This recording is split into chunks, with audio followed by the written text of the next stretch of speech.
और पूरी कथा में केवल एक भरोसा, एक विश्वास, एक दृढ़ता है। आप कितना विश्वास रखकर, कितना भरोसा रखकर, कितने विश्वास के साथ, कितने भरोसे के साथ, कितनी दृढ़ता के साथ आप इस पवित्र शिव महापुराण की कथा को अपने भीतर उतारते हो, ये आपके ऊपर निर्भर करता है।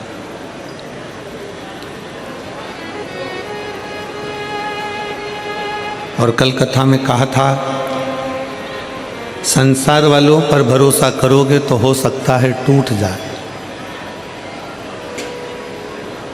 संसार वालों पर भरोसा करोगे तो हो सकता है कि टूट जाए,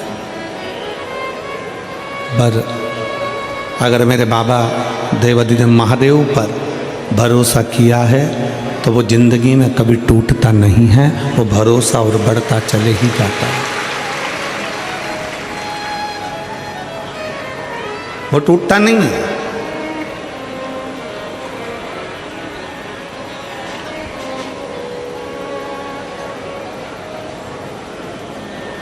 काशी प्रदेश में एक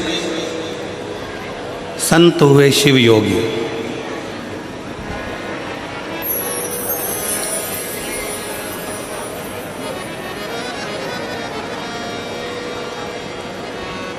जो भगवान शंकर का भस्म से श्रृंगार करते थे और भस्म का श्रृंगार कर कर उस भस्म को अपने तन पर धारण करते थे।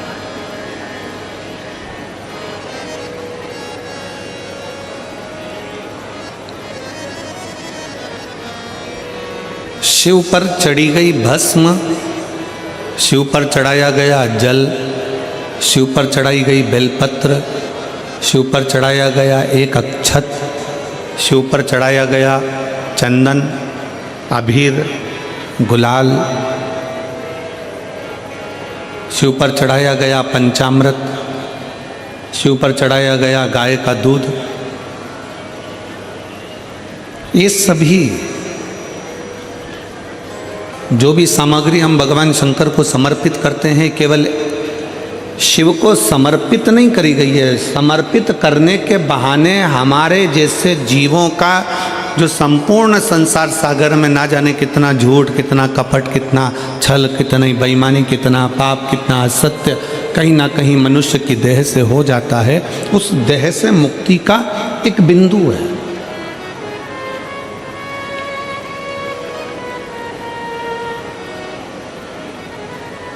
और बड़े ध्यान से सुनिएगा, आप अगर शंकर जी को जल चढ़ा रहे हो, एक लोटा जल भगवान शिव को समर्पित कर रहे हो, तो यह ना सोचिए कि शंकर को आपके जल की जरूरत है। उसके ऊपर तो वैसी गंगा है, 24 घंटे बह रही है, उसको तुम्हारे जल की जरूरत नहीं है।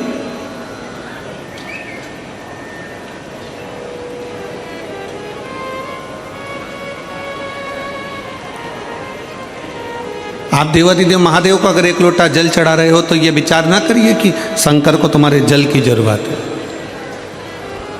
शिव जी को अगर एक बेलपत्र चढ़ा रहे हो तो ये विचार ना करिए कि शंकर जी को तुम्हारे बेलपत्र की जरूरत है। उसके पास में जगदम्बा, जगद्धात्री, दुर्गा, भवानी माता पार्वती विराजमान है, जो स्वयं बेलपत्र का एक स्वरूप है, आद्य शक्ति है।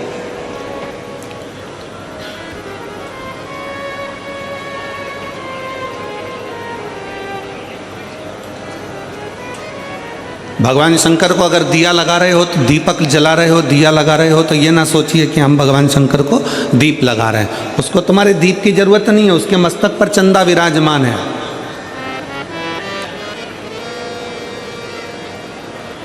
उसके मस्तक पर स्वयं चंद्रमा बैठा हुआ।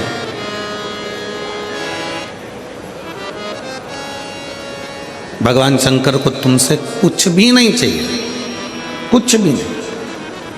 आप अगर विचार करो कि मैं शंकर जी को जल चढ़ा रही हूँ, शंकर जी को जल की जरूरत है नहीं है। जो जल आप शंकर भगवान को चढ़ा रहे हो, शिव को तुम्हारे जल की जरूरत नहीं है। शंकर जी को जो जल चढ़ा रहे हो, वो जल की जरूरत तुमको है। जिस दिन तुम्हारा दुख का समय आएगा, तुम्हारा चढ़ाया गया एक लोटा तुम्हारे सामने आकर खड़ा हो जाएगा। जो तुमने भगवान को दिया है, जो तुमने भगवान को प्रदान किया है, जो तुमने भगवान को दिया है। एक चरित्र आता है, स्मरण में रहे आपके। एक राजा ने अपने नगर में सूचना कर दी कि मुझे नहीं मालूम कि मरने के बाद क्या होता है। एक राजा ने सूचना कर दी कि मुझे नहीं मालूम कि कब्र के अंदर होता क्या है। जब किसी व्यक्ति को दफना देते हैं, किसी व्यक्ति को भूमि की समाधि दे देते हैं, तो उसके साथ होता क्या है मुझको नहीं मालूम।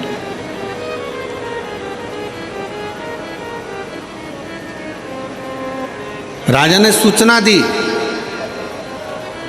अगर मेरे राज्य का कोई व्यक्ति कब्र के अंदर सोने के बाद मुझे बता दे कि कब्र के अंदर होता क्या है, मरने के बाद होता क्या है, तो मैं उसको मुंह मांगा धन दूंगा।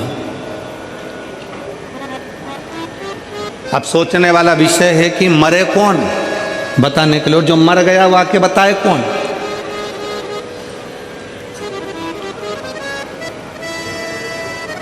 कोई हमसे पूछे कि गुरुजी तुमने कहीं स्वर्ग देखा है, तुमने कहीं नरक देखा है, तो शिव महापुराण की कथा कहती है कि जो चले जाता है वो आकर बताता नहीं है कि वो स्वर्ग में है कि नरक में है। पर इतना जरूर है कि अगर आप शिव महापुराण की कथा के अंदर बैठे हो, आप शंकर को एक लोटा जल चढ़ा रहे हो, आप पंचाक्षर मंत्र नमः शिवाय कर रहे हो, आप षडाक्षर मंत्र ओम नमः शिवाय कर रहे हो, आप राम नाम कृष्ण नाम शिव नाम जप रहे हो, श्री शिवाय नमस्तुभ्यम बोल रहे हो, आप देवी की आराधना कर रहे हो, आप शंकर की आराधना कर रहे हो, आप भूखे को भोजन करा रहे हो, आप प्यासे को पानी पिला रहे हो, किसी की शिक्षा की व्यवस्था कर रहे हो, किसी की औषधि की व्यवस्था कर रहे हो, तो समझ लेना कि आप स्वर्ग में निवास कर रहे हो, आप नरक में नहीं रह रहे। ये पृथ्वी ही स्वर्ग है,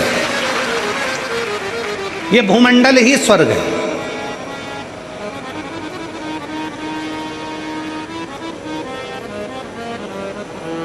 अब राजा ने सूचना कर दी कि कोई मुझे बता दे कि कब्र के अंदर होता क्या है, मरने के बाद होता क्या। कोई मुझे सूचना दे होता क्या। अब दे सूचना कोई।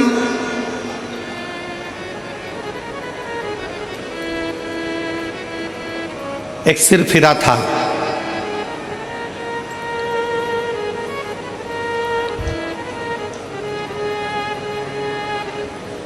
बहुत कंजूस था। उसके मन में आया कि राजा ने सूचना दी है कि कब्र के अंदर होता क्या है, मरने के बाद होता क्या है, बताना है।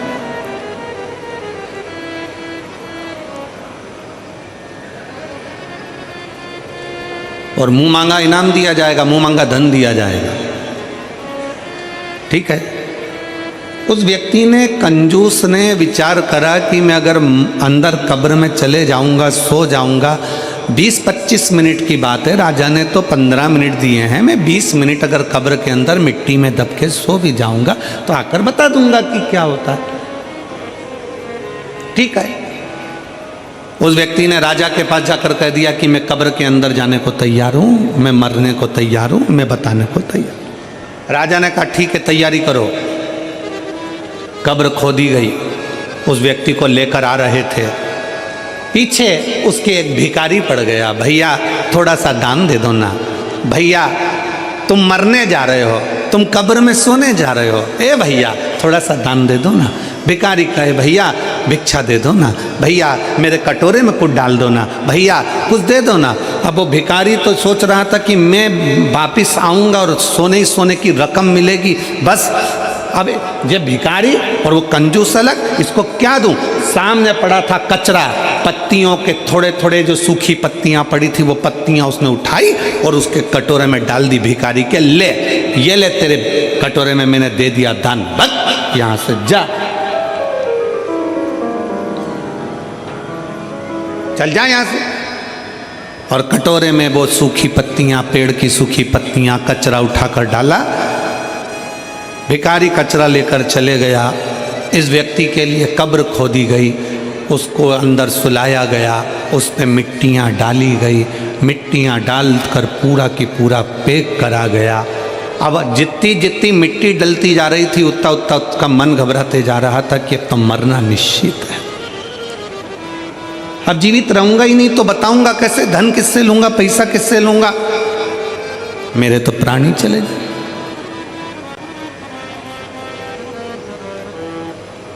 कोई बात नहीं, बस तो मैं जाऊंगा, ये पक्का। 8 से 10 मिनट निकल गए, एक सांप उस कब्र के अंदर घुसने लगा। उसने मन में विचार करा कि अभी तो मैं बच भी जाता, पर अब तो पूरा ही मरा। सांप कब्र के अंदर आ रहा था और ये घबरा रहा था। इतने में इसने क्या देखा कि उस सांप को पेड़ के सूखे पत्तों ने रोक दिया। इसने देखा उस सांप को कचरे ने रोक दिया। पेड़ के सूखे पत्तों ने, कचरों ने उस सांप को रोका। सांप अंदर आने का प्रयास करता रहा, सूखे पत्ते उसको रोकते रहे, कचरा उसको रोकता रहा, सांप अंदर नहीं आया। आखिरी में पलट कर चले गया। 20 मिनट पूरे होने के बाद इसको कब्र से निकाला, राजा के दरवाजे में लाकर खड़ा करा। राजा ने पूछा, बताओ कब्र में होता क्या है? उसने अपनी वाणी में कहा, महाराज होता बस वही है कि जीते जी जिंदगी में आप जो दान करते हो वो मरने पर भी आपके सामने आकर खड़ा हो जाता है।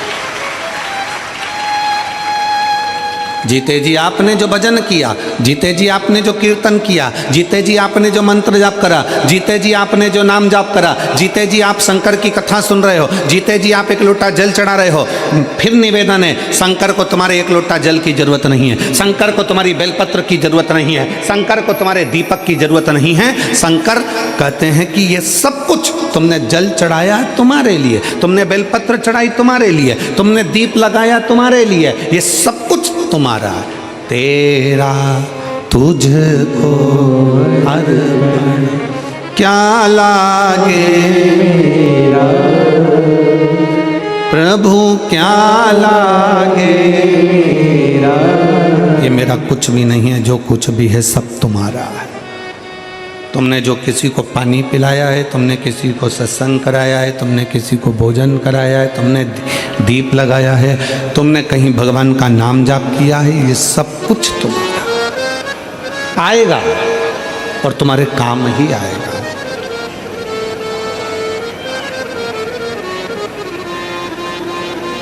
एक लोटा जल सारी समस्या का हल।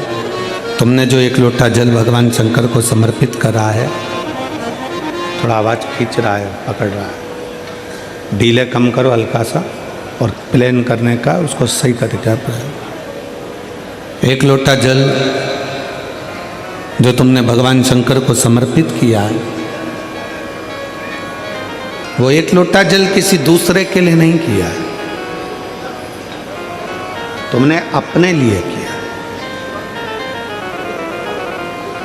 शंकर भगवान के पास में जो भस्म है, शिव जी के पास में जो बेलपत्र है, शिव जी के पास में जो चंदन है, शंकर जी के पास में जो बेलपत्र है, जल है, वो शिव का चढ़ाया गया एक एक सामग्री कोई साधारण नहीं होती, उसका बल बड़ा प्रबल होता है, बहुत प्रबल।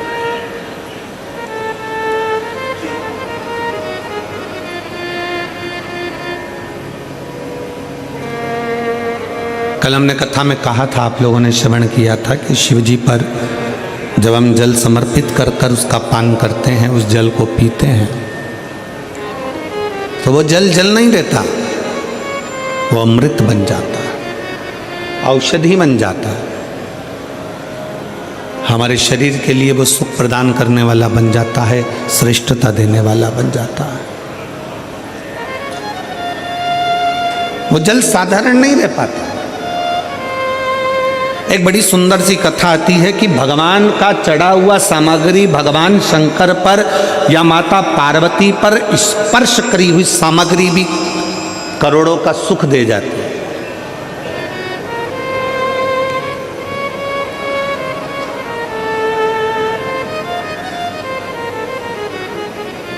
करोड़ों की संपदा दे जाती है।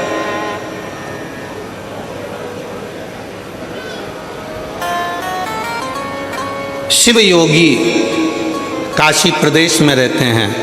काशी प्रदेश में रहते हुए शिव योगी का नियम था कि शंकर पर जो समर्पित करते हैं वो अपने तन पर धारण करें। शिव को अगर भस्म चढ़ाइए तो वो भस्म अपने तन पर धारण कर लेंगे। शंकर को अगर जल चढ़ाया गया है तो उस जल का आचमन कर लेंगे।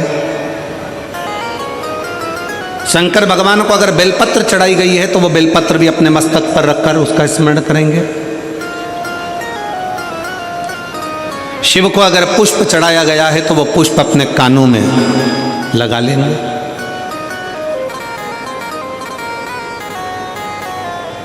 कभी कभी हम तो नहीं जानते, पर आप लोगों ने अगर स्मरण में हो तो हमने भी एक बार दर्शन किया है। आप लोग भी कभी शंकर भगवान के अगर फोटो को निकालोगे, गूगल पर सर्च करना शंकर जी के फोटो निकालना, बहुत सारे, तो उन फोटो में आप पाओगे, आप उन फोटो में दर्शन करोगे कि शंकर जी के कान में एक फूल, शिव जी के कान में कनेर का पुष्प खुसा रहता है। किस किस ने देखा है? किसी फोटो में आप लोगों ने दर्शन करा होगा कि शिव जी के कान में एक पुष्प यहाँ लगा रहता है।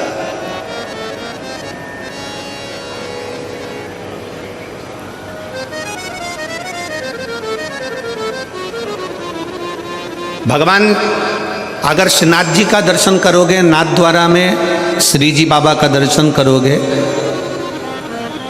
आपके नज़दीक में रायपुर के पास में ही चंपारण है, चंपेश्वर महादेव वहाँ पर विराजमान है, और चंपारण में श्रीमद् वल्लभाचार्य जी की बैठक जी है।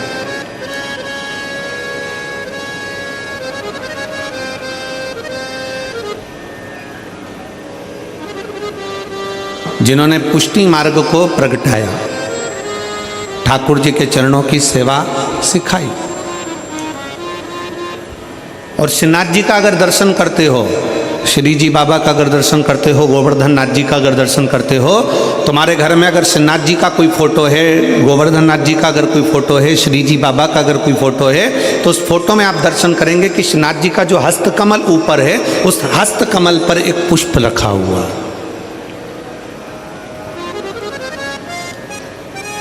एक पुष्प श्रीनाथ जी के हस्तकमल पर है, एक पुष्प शंकर जी के कर्ण पर। दोनों पुष्प साधारण नहीं है। श्री जी बाबा के हस्तकमल पर जो पुष्प है वो जमुना दास जी ने दिया था। वो पुष्प मेरे गोवर्धन नाथ जी के, श्रीनाथ जी के हाथ पर आज भी रखा हुआ। वो पुष्प साधारण नहीं है जो भगवान श्रीनाथ जी ने अपने हस्त पर लिया, और वो पुष्प भी साधारण नहीं है जो भगवान शंकर के कानों पर रखा हुआ है। जमुना दास जी ऐसे संत जिन्होंने ठाकुर जी के इतने प्रिय कि ठाकुर जी के लिए रोज नई नई माला तैयार करते थे, रोज नया नया श्रृंगार तैयार करते थे। भगवान गोवर्धन नाथ जी के लिए, श्रीनाथ जी के लिए रोज नया नया श्रृंगार बनाते थे। एक दिन जमुना दास जी ने एक डलिया में पुष्प देखा तो उन्होंने फूल वाले से कहा, पुष्प वाले से बोला, भैया ये फूल मुझे दे दो। जमुना दास जी, फूल की कीमत 1 रुपया है। जमुना दास जी ने कहा, ठीक है, ये फूल 1 रुपये लो और तुम मुझे दे दो।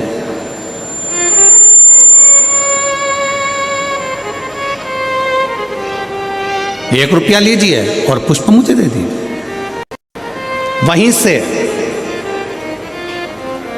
नगर का राजा निकल कर जा रहा था जिसका नाम था यवनराज,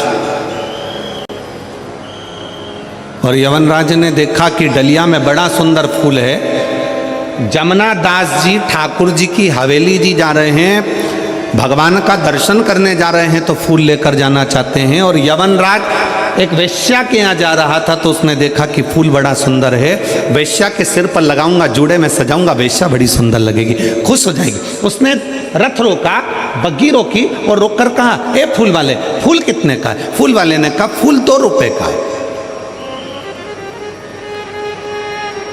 होता है पैदल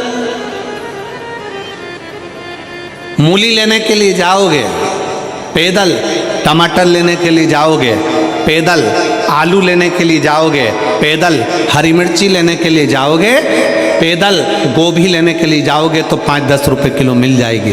2 व्हीलर से जाओगे तो उसकी कीमत थोड़ी सी बढ़ जाएगी, 4 व्हीलर से जाओगे तो उसकी कीमत दुगनी हो जाएगी। कीमत गाड़ी की है। पैदल गए 10 रुपए किलो मिल गई गोभी, टू व्हीलर से गए 15 रुपये किलो मिल गई गोभी, फोर व्हीलर से गए 20 रुपये किलो मिल गई गोभी। जमुना दास जी 1 रुपये का फूल ले रहे थे, यमन राज ने आकर पूछा कितने का फूल है, फूल की कीमत बढ़ गई 2 रुपये का। जमुना दास जी हाथ जोड़कर बोले यमन राज से, महाराज आप तो नगर के राजा हो, आप दूसरा फूल ले सकते हो, मैंने तो ये फूल ठाकुर जी के लिए ले लिया, अपने मन से मैंने ठाकुर जी को चढ़ा दिया, अपने मन से मैंने श्री जी बाबा को समर्पित कर दिया, अपने मन से मैंने भगवान को दे दिया, ये फूल मुझे ले लेने दो। यमन राज ने कहा जमुना दास फूल मैं लूंगा और वेश्या के जूड़े में जाएगा। जमुना दास जी ने कहा ये फूल तो मैंने अपने मन से मेरे गोवर्धन नाथ जी को, मेरे कृष्ण को, मेरे श्री जी बाबा को मैंने समर्पित कर दिया, अब तो फूल मैं ही लूंगा। यमन राज ने कहा जमुना दास समझ जा, तू मुझसे कह रहा है कि फूल मैं लूंगा, फूल की कीमत मैं 2 रुपये देता हूं। फूल वाले ने कहा ले लो आप। जमुना दास जी ने कहा पहले तो फूल मैंने 1 रुपये में लिया था, माली कहता अब 2 रुपये का है। जमुना दास जी ने कहा फूल की कीमत 4 रुपये देता हूँ, फूल मेरा है। यमन राज ने कहा फूल की कीमत 8 रुपये देता हूँ। जमुना दास जी ने कहा फूल की कीमत 10 रुपये देता हूँ। यमन राज ने कहा फूल की कीमत 20 रुपये देता हूँ, मैं नगर का राजा हूँ, फूल मैं लेकर जाऊँगा। जमुना दास जी कहते हैं फूल की कीमत में 40 रुपये देता हूँ। यमन राज ने कहा फूल की कीमत 50 रुपये देता हूँ। यमन राज ने कहा फूल की कीमत 100 रुपये देता हूँ। यमन राज ने कहा फूल की कीमत 1000 रुपये। जमुना दास जी कहते हैं फूल की कीमत 10,000 रुपये। जमुना दास कहते हैं फूल की कीमत 10,000 रुपये। यमन राज कहते हैं फूल की कीमत 20,000 रुपये। जमुना दास जी कहते हैं फूल की कीमत 50,000 रुपये। यमन राज 1 लाख रुपए फूल की कीमत बोलने वाले थे, पर यमन राज को लगा 1 लाख में तो 10 बेस्या घर पे ले आऊँगा, फूल को छोड़ो। जमुना दास ने अपना मकान बेचा, अपनी ज़मीन बेची, 50,000 का फूल खरीद कर ठाकुर जी के चरणों में, जैसे ही कृष्ण भगवान के चरणों में पहुँचे, जैसे ही ठाकुर जी के चरणों में पहुँचे और जमुना दास ने अपना फूल भगवान के चरणों में रखा, वैसे ही मेरे कृष्ण ने, मेरे गोवर्धन नाथ ने, श्री जी बाबा ने उस पुष्प को उठाकर अपने हस्त कमल पर रख लिया। आज भी जमुना दास जी का फूल श्री जी बाबा के हस्त कमल पर आज भी रहता है। आज भी आपके घर में अगर फोटो हो तो उसका दर्शन करिए, फोटो ना हो तो मोबाइल पर सर्च कर कर दर्शन करो कि श्रीनाथ जी की मूर्ति पर, श्रीनाथ जी की फोटो में, श्रीनाथ जी के स्वरूप में आज भी श्रीनाथ जी के हस्त कमल पर एक पुष्प रखा रहता है, वो जमुना दास जी का है। जमुना दास जी ने कहा ठाकुर क्या मेरा ये पुष्प आपको पसंद नहीं आया? जमुना दास जी के शब्द सुनकर ठाकुर जी कहते हैं जमुना दास तेरा पुष्प तो इतना पसंद आया कि मैं इसको जिंदगी भर अपने हाथ पर रखूंगा, जिंदगी भर अपने हस्त पर रखूंगा। क्या था इस पुष्प में? इस पुष्प में कीमत नहीं है, इस पुष्प में दिल है, भाव है। वो तो जमुना दास जी थे जो फूल की कीमत बढ़ा दी है। एक हम घर की माँ कह देती है सुन बेटा आज पंडित जी पूजन कराने आएंगे, आज शिवरात्रि है, माला लिया बाजार से, पति से कहा जाओ जरा माला लिया बाजार से। पति गए माला लेने के लिए, माला कितने की है? 50 रुपए की। इससे छोटी 30 रुपए की, इससे छोटी 10 रुपए की, यही उतार कर दे दो। भगवान के लिए लेकर आए 10 रुपए की। थोड़े दिन बाद पत्नी का करवा चौथ का व्रत आ गया। पत्नी ने कहा सुनो मेरे लिए वो सिर में बांधने का वो गजरा और जूड़ा लेकर आना। पति गया मार्केट में फूल वाले के यहाँ, ये कितने का है? 40 रुपए का। इससे अच्छा बता 50 का, इससे अच्छा बता 150 का, इससे अच्छा बता 200 का। पत्नी के लिए लेकर आया तो अच्छे से अच्छा लाया, बच्चों के लिए लाया तो अच्छे से अच्छा लाया, और परमात्मा के लिए लाया तो सस्ते से सस्ता लाया। भगवान भी समझ जाते हैं तेरी दृष्टि में मैं हल्का हो गया, मेरी दृष्टि में तू हल्का हो गया, मेरी दृष्टि में तू हल्का। भगवान कभी नहीं कहते कि मुझे बहुत सारा धन दो, भगवान कभी नहीं कहते कि मुझे बहुत सारी संपदा दो, भगवान कभी नहीं कहते कि मुझे ढेर सारी पूंजी दो। भगवान तो कहते हैं कि तू दिल से मुझे जो समर्पित कर रहा है वो मेरे लिए नहीं, तू तेरे लिए कर रहा है। तेरे लिए।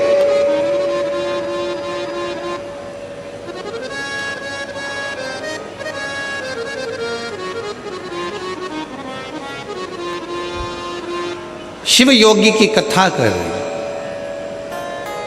काशी प्रदेश में रहने वाला वो शिव योगी भगवान शंकर की भक्ति में झूमता, शिव जी को भस्म का श्रृंगार करता, वो भस्म अपने तन पर धारण कर लेता। शंकर जी को बेलपत्र का श्रृंगार करता, बेलपत्र अपने तन पर धारण कर लेता। भगवान शंकर को जल समर्पित करता, वो जल का आचमन कर लेता। शिव योगी भगवान शंकर को जो समर्पित करता वो शिव का भाव से, भगवान शंकर का औषधि भाव से अपने ऊपर धारण कर लेता। भगवान का चढ़ा भगवान को समर्पित किया गया, कोई साधारण हो सकता है?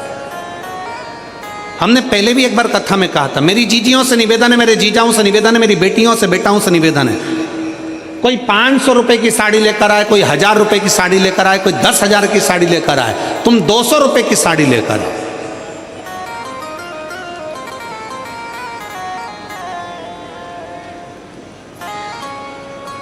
और किसी को मत बोलना कि ये साड़ी 200 रुपए की है।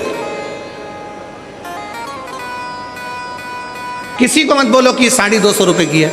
वो साड़ी को तुम लाए, सबसे पहले उस साड़ी को उतार कर, उस साड़ी को उस पन्नी में से निकाल कर, उस पॉलीथिन में से निकाल कर, उस साड़ी को बैग में से निकाल कर सबसे पहले माता पार्वती जी को, जो घर में तुम्हारे देवी हो, कुल देवी हो, कुल देवता हो, शंकर जी का शिवलिंग हो, गणेश जी की मूर्ति हो, ठाकुर जी हो, लड्डू गोपाल हो, जो तुम्हारे घर में, उनको अपनी वो साड़ी लाकर एक बार उन पे चढ़ा दो, उनको छुआ दो। जब वो साड़ी उनको चढ़ा दोगे और वापिस लोगे तो वो क्या बन जाएगा? भगवान का प्रसाद। अब वो साड़ी नहीं रही, अब वो प्रसाद बन गई। चलो एक बात आपसे पूछें, भंडारे में गए हो कभी? अरे जम के तो बोलो जरा, आजकल छत्तीसगढ़ वाले कम बोलते हैं क्या? जम के तो बोलो जरा। भंडारे में गए हो, सब्जी खाई है, वो सब्जी तुम घर में बनाकर खाओगे तो वैसा स्वाद आएगा क्या? नहीं। भंडारे की पूड़ी में, भंडारे की सब्जी में, भंडारे के चावल में, भंडारे के दाल में। और हम तो जजमान जी से भी कहेंगे, कमल देवांगन जी से, देवांगन जी यहाँ भी कथा में भंडारा चला रहे हो तो एक निवेदन है, कभी आप भी 7 दिन में एक दिन उसका प्रसाद पाकर देखना, वो शंकर का अमृतमय प्रसाद होता है, वो भंडारा प्रसाद, उसका भाव बड़ा शुद्ध होता है। कभी मौका मिले तो एक आध बार गुरु नानक देव जी के गुरुद्वारे में लंगर में जाकर देखना। कभी मौका लग जाए एक बार गुरु नानक देव जी का कहीं गुरुद्वारा हो और उस गुरुद्वारा का लंगर का प्रसाद चख कर देखना, उस प्रसाद की महत्वता को जानोगे कि लंगर जो हम चखते हैं उसका क्या है। कभी मौका लग जाए किसी सदगुरु के दरवाजे पर जाकर उस प्रसाद को पाकर देखिए। कभी मौका लग जाए तो कुबेरेश्वर धाम पर आकर जो खिचड़ी बाबा की मिलती है उस खिचड़ी का प्रसाद पाकर देखिए।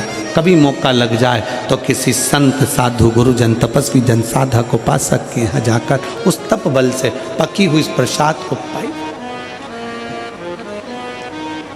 उसका स्वाद देखिए। साड़ी वही है,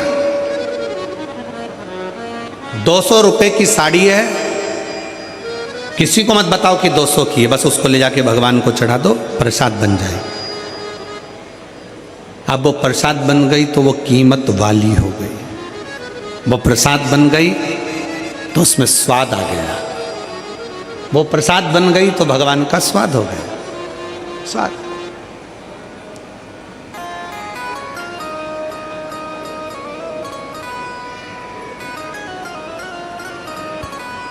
हम देवांगन जी हमारे लाडले की पूजन करते हैं, कल्लू जी की, और हमारे जो शंकर जी हैं और शालिग्राम जी हैं उनको हम आपके कक्ष में, हमारे बाजू में अलग कक्ष में उनकी सेवा होती है।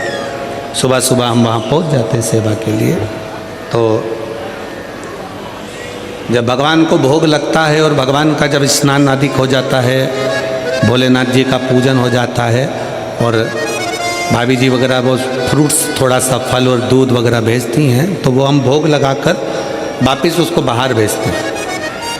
उसका थोड़ा सा प्रसाद आप पहले भगवान के पास ना आए उससे पहले उसको रख कर देखो और उसको खा कर देखो। और जो शंकर जी की हम पूजन करें तो बाबा की या किसी मंदिर में पूजन होती है, वो मंदिर का प्रसाद जब अंदर से बाहर आता है और प्रसाद को पाकर देखोगे तो उसका स्वाद अपने आप बढ़ जाता है, क्योंकि वो प्रसाद हो जाता है, वो प्रसाद। सत्यनारायण भगवान की कथा करवाओ, आटे की पंजेरी बनाओ, पंजेरी को अलग रख दो और एक कटोरी पंजेरी सत्यनारायण जी के सामने रख दो। जो अलग रखी है उसमें स्वाद नहीं आएगा, जो सत्यनारायण जी के सामने रखी है उसका स्वाद बढ़ जाएगा, क्योंकि वो प्रसाद है, प्रसाद। 200 रुपए की एक प्रैक्टिकल जरूर करो। किसी और वाला महाराज झूठ तो नहीं बोल रहा, प्रैक्टिकल करते रहना चाहिए, प्रैक्टिकल बिल्कुल करो, प्रैक्टिकल जरूर करो। 200 रुपए की साड़ी लो, भगवान को चढ़ा दो, प्रसाद हो गई। फिर उसको पहनो, पहनकर बाहर शादी में, पार्टी में, तुम्हें जहां जाना हो वहां जाओ। आपको लोग पलट कर कहेंगे अच्छी दिख रही है, बहुत महंगी है, कीमत भगवान को चढ़ाने से हो गई है। अच्छी दिख रही है, बहुत महंगी है, बहुत महंगी।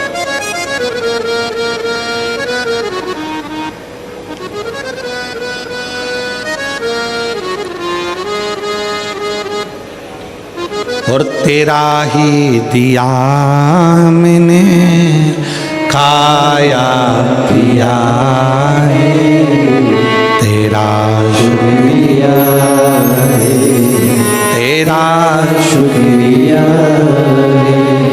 मुझे भोले बाबा ने बहुत दे दिया है, तेरा शुक्रिया है, तेरा शुक्रिया है, तेरा शुक्रिया है, तेरा शुक्रिया है।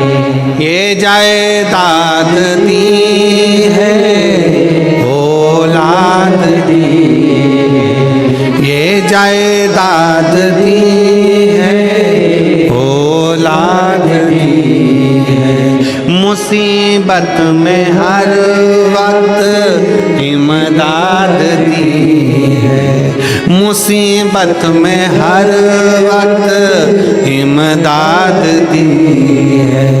तेरा ही दिया मैंने खाया पिया है, तेरा शुक्रिया है, तेरा शुक्रिया है। मुझे भोले बाबा ने बहुत दे दिया है, तेरा शुक्रिया है, तेरा शुक्रिया है। एक साधारण से साधारण वस्तु की भी कीमत है अगर शंकर को समर्पित हो गई। साधारण सी वस्तु,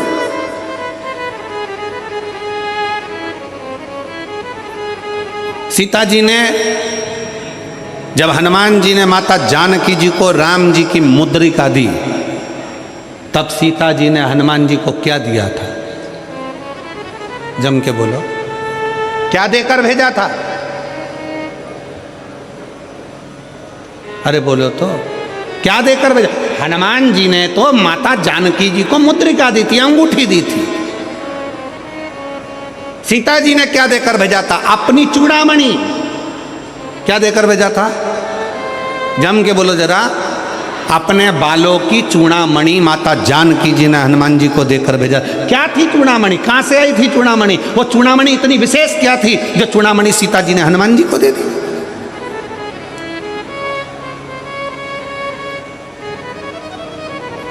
और पूरे आभूषण माता जानकी जी का जब रावण हरण कर लेकर जा रहा था तो सीता जी आभूषण फेंकती फेंकती जा रही थी। रामचरितमानस में लिखा है, जानकी जी आभूषण फेंकती फेंकती जा रही हैं। चूड़ामणि माता जानकी हनुमान को दे देती है कि राम जी को दे देता। कहां से आई चूड़ामणि? वो चूड़ामणि में ऐसा क्या था? वो चूड़ामणि में क्या था जो माता जानकी जी हनुमान जी को देखते समय, विदा करते समय चूड़ामणि दे देती? क्या था? वो चूड़ामणि साधारण नहीं थी। जब मंथन किया गया देवता और राक्षसों ने मिलकर, समुद्र मंथन करा, मंदराचल सुमेरु पर्वत की रई बनाकर, शेषनाग की नेति बनाकर जब मंथन किया, मंथन में रत्न निकले, माणिक मोती औषधि सब कुछ निकले। फिर रतन में लक्ष्मी जी प्रकट हो रही थी, उससे पहले एक देवी और प्रकटी थी।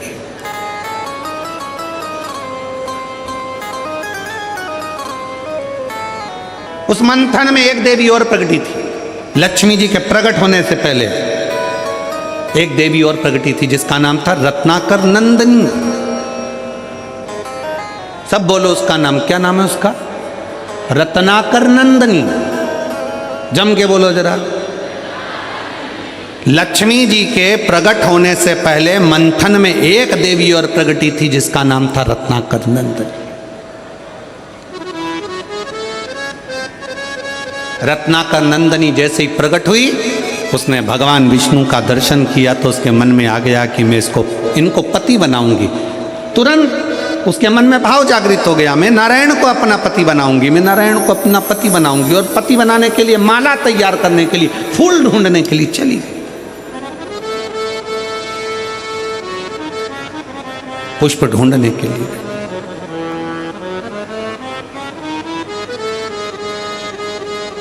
और रत्नाकर नंदिनी जब फूल ढूंढने के लिए गई, इतनी देर में मंथन में प्रकट हो गई माता महालक्ष्मी।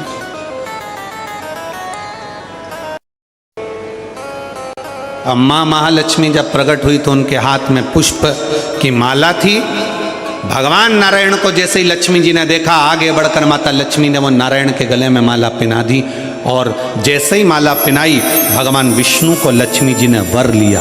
वर लिया, पूरे देवताओं के पास सूचना पहुंच गई कि माता लक्ष्मी जी ने भगवान विष्णु को वर लिया है, उनका विवाह होना है। समुद्र देवता कन्या दान करेंगे, लक्ष्मी जी का मंगल विवाह होगा। विवाह की तैयारी होने लगी, देवताओं का आगमन हो गया। भगवान शंकर पार्वती भी वहां आ गए जहां पर लक्ष्मी और नारायण का विवाह हो रहा था।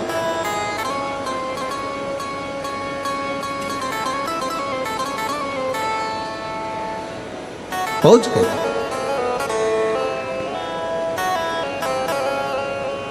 विवाह का कन्यादान हुआ, लक्ष्मी जी का विवाह नारायण के साथ हुआ।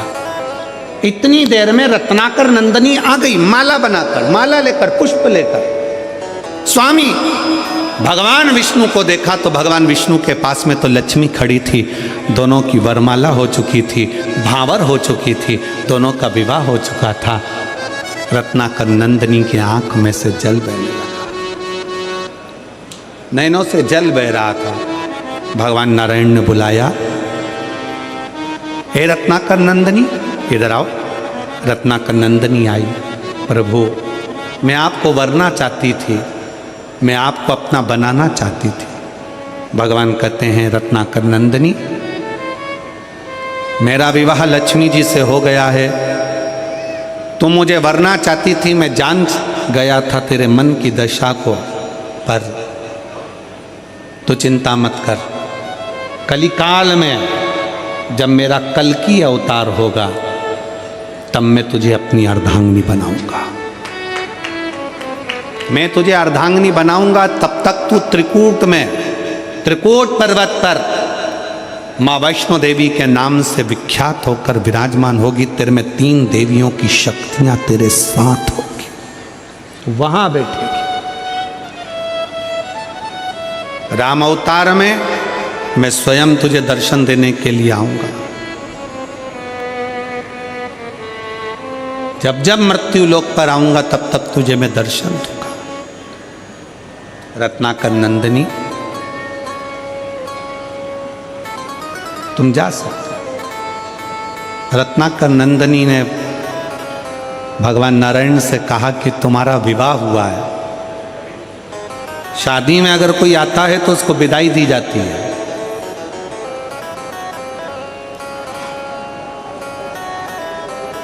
शिव महापुराण की कथा में अगर कोई आता है तो उसको जजमान विदाई नहीं देता। शिव महापुराण की कथा में अगर कोई आता है तो भगवान शंकर उसको आखिरी दिन विदाई देकर भेजते हैं।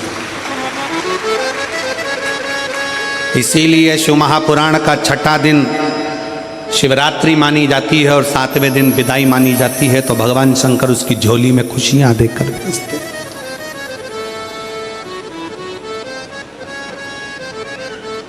श्रेष्ठता।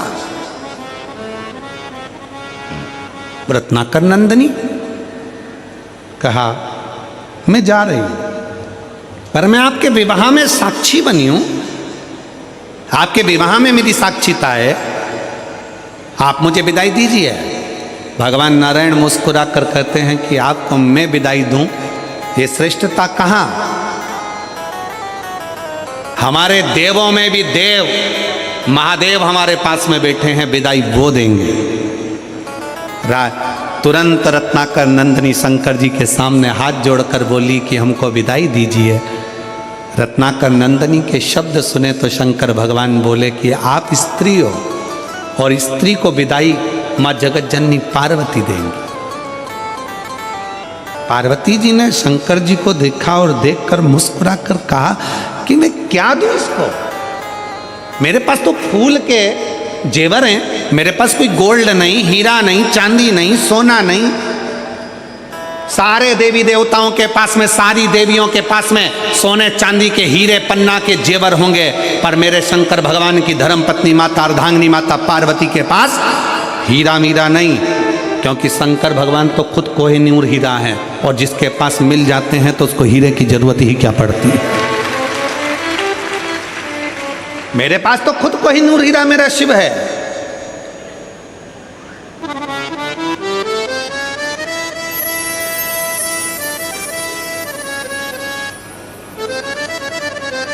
इसीलिए वो कहते हैं ना,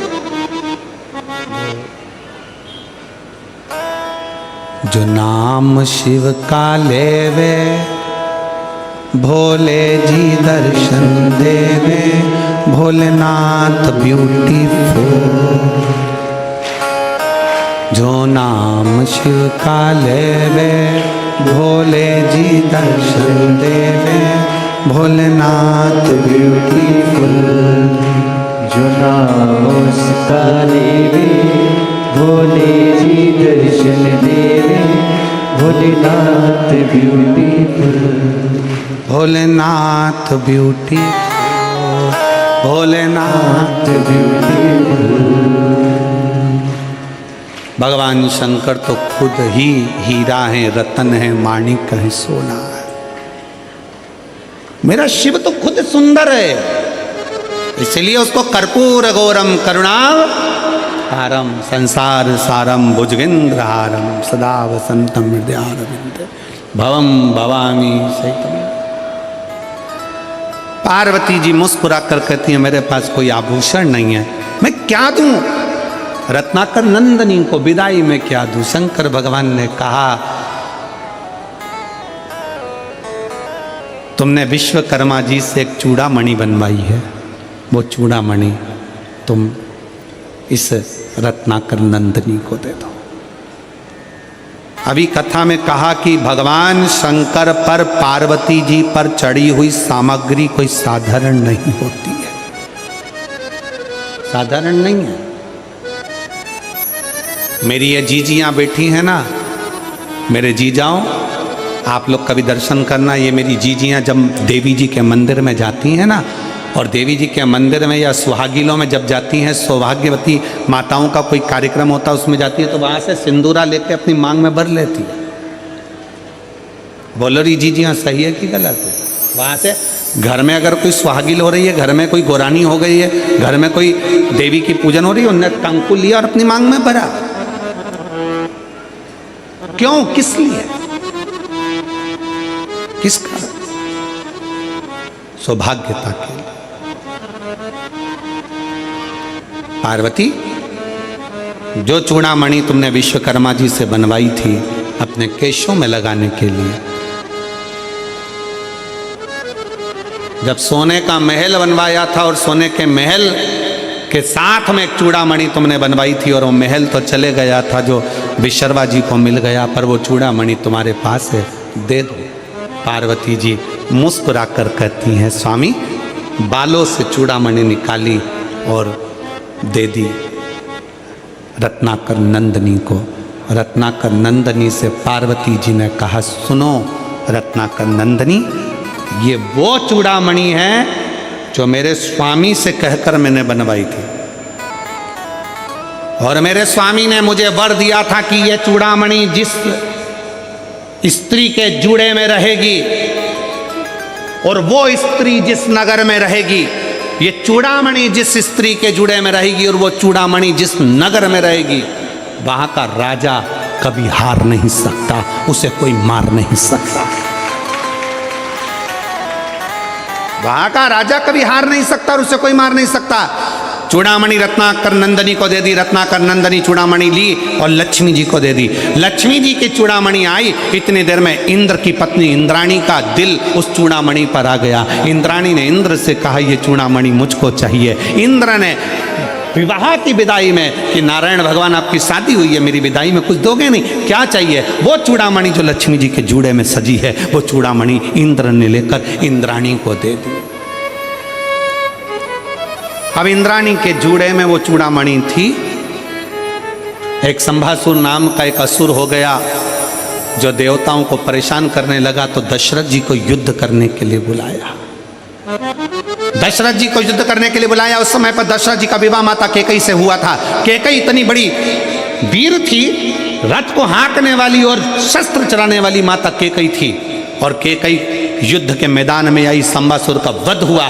जब संबासुर का वध हुआ तो इंद्र ने दशरथ जी को विदाई में 2 हंस और 2 पंख दिए।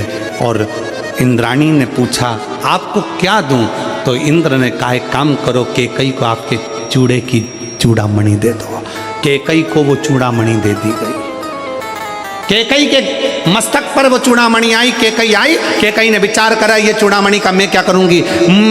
मेरे पास तो दशरथ जी हैं, ये चूड़ामणि मैं सुमित्रा जी को दे देती हूँ। सुमित्रा को चूड़ामणि दे दी। राम जी का विवाह हुआ, सीता विवाह कर आई। मुंह दिखाई में सुमित्रा जी ने वो चूड़ामणि सीता जी को दे दी। वो चूड़ामणि सीता के पास, मां जानकी के मस्तक में वो चूड़ामणि आ गई। बलकल वस्त्र पहने, थोड़े से आभूषण पहनी हुई माता जानकी चली। वन में जाने पर जब उनके वस्त्र, उनके आभूषणों को फेंका गया, चूड़ामणि उनके मस्तक पर रह गई। लंका में चली गई। हरण होकर जब लंका में पहुंची, हनुमान जी मुद्रिका लेकर आए, तब सीता जी को ध्यान आया कि ये वो चूड़ामणि है जो दशरथ जी ने कहा था, सुमित्रा जी ने कही थी, ये चूड़ामणि जिसके जूड़े में रहेगी और वो जूड़े में लगी हुई स्त्री जिस नगर में रहेगी, वहां का राजा कभी मर नहीं सकता और वहां का राजा कभी हार नहीं सकता। अगर ये चूड़ामणि लंका में रह गई तो मेरे राम इस रावण को नहीं मार सकते। इसलिए हनुमान जी के आते से सबसे पहला काम करा, चूड़ामणि को लेकर भेज दिया। फिर लंकापति मरा है, फिर लंकापति। अब जरा विचार करिएगा, शंकर जी की अर्धांगिनी माता पार्वती, शिव और शक्ति दोनों पर चढ़ी हुई एक वस्तु, जरासी बेलपत्र शंकर जी पे चढ़ी हुई खा लेते हैं, औषधि मुक्त हो जाते हैं। जरा सा चढ़ा हुआ जल हम पी लेते हैं, औषधि के रूप में लेकर हम रोग मुक्त हो जाते हैं। केवल बाल में लगी हुई चूड़ामणि भी, माता पार्वती के मस्तक की वो चूड़ामणि भी इतना फल दे जाती है कि नगर के राजा को बचा लेती है। नगर के राजा क्या करती है? शिव महापुराण की कथा, शिव महापुराण की कथा क्या करती है? अभी हम आ रहे थे तो रास्ते में हमने देखा कि बहुत सारी दुकानें यहाँ पर रायपुर के इन रस्तों में लगी हुई थी। लाल कलर का कपड़ा पहने हुए बच्चों की ड्रेस में पुतला होन और उसके ऊपर टोपी, बहुत सारे कपड़े बिक रहे थे। कोई कुछ बेच रहा था, कोई कुछ बेच रहा था। हमने पूछा, हमारे पीएसओ से कि ये आज क्या बिक रहा है, तो कहा गुरुजी आज वो लोग लेते हैं बच्चों को पहनाने के लिए। तो हमने कहा बताओ दुनिया कहाँ चली गई। अगर भारत की भूमि पर किसी को पहनाना है तो वीर शिवाजी के कपड़े पहना दो। भारत की भूमि पर पहनाना है तो इस महाराणा प्रताप के कपड़े पहना दो। भारत की भूमि पर अगर पहनाना है तो अपने बच्चों को वीर शिवाजी, महाराणा प्रताप, झांसी की रानी, माँ हिल्याबाई बना दो। पर अपने बच्चों को ऐसे कपड़े पहना के जोकर मत बनाइए जिससे उनकी हंसी उड़ जाए। सनातन धर्म की साख को मजबूत करिए, सनातन धर्म की साख को प्रबल बनाइए और सनातन धर्म को मजबूत करने का प्रयास करिए। अपना धर्म छोड़कर किसी दूसरे धर्म में जाकर झूठन मत खाइए, भले अपनी रूखी सूखी हो वो खाइए। अपने घर का खाओ, रूखा सूखा जैसा भी। और घर की रोटी के आगे कोई रोटी अच्छी लगे क्या दीजिए जी? अरे बोलो तरी मेरी छत्तीसगढ़ की बहनों, ओ मेरे जी जाओ, अपने घर की रोटी के तुम कहीं की भी होटल में चले जाओ, 5 स्टार होटल में चले जाओ, कहीं पर भी घूमने चले जाओ, कितने भी एसी के कमरे में ले लो, कितनी भी अच्छे डनलप के गद्दे पर सो लो, 15 दिन 20 दिन 1 महीने में तुम्हें तुम्हारे घर की याद आएगी। कितनी भी तुम मटर पनीर खा लो, पालक पनीर खा लो, चाहे तुम दुनिया भर की सब्जी खा लो, भगर मगर जो भी हो तुम्हारा, वो क्या बोलते हैं उसको, मीन चाउमीन और कुत्ता नहीं कोत्ता, हाँ मोमोज, हाँ जो भी तुम्हें खाना है सब खा लो। पर कितना ही खा लो, उसके बाद भी तुमको 8-15 दिन में याद आएगी कि मेरी मम्मी के हाथ की मुझे रोटी याद आ रही है, मेरी पत्नी के हाथ का भोजन याद आ रहा है। बस वही तुम दुनिया में थोड़ी बहुत चमक ममक इधर उधर की देख के चले जाते हो दूसरे धर्म की ओर, सनातन धर्म को छोड़कर दूसरे धर्म की ओर चले जाते हो, थोड़ी सी चमक देखी और बढ़ जाते हो ना। सनातन धर्म से बड़ा कुछ नहीं है। अपने सनातन को बचाने के लिए तो गुरु नानक देव जी ने अपने बाल तक बढ़ा लिए थे, जटा तक बांध ली थी कि सनातन को मजबूत रखूंगा, रक्षा के लिए। धर्म रक्षा बहुत जरूरी है, सनातन रक्षा बहुत जरूरी।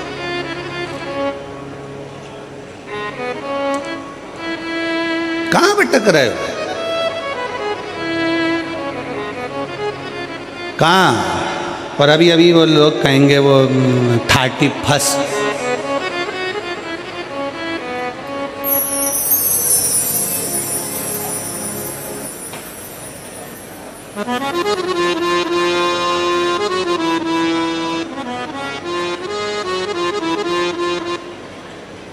तो कहेंगे लोग वाह हैप्पी न्यू ईयर। कुछ नहीं हुआ, केवल कैलेंडर बदला, तुम तो जैसे थे वैसे की वैसे ही रह गए। क्या मतलब? जब बसंत बदले मेरे भारत की भूमि की हरियाली बदले, जब आपके चेहरे की रौनक बदले और आपका दिल प्रफुल्लित हो, वो चैत्र का महीना, तब मालूम पड़ता है कि नया वर्ष आया है। तब मालूम पड़ता है।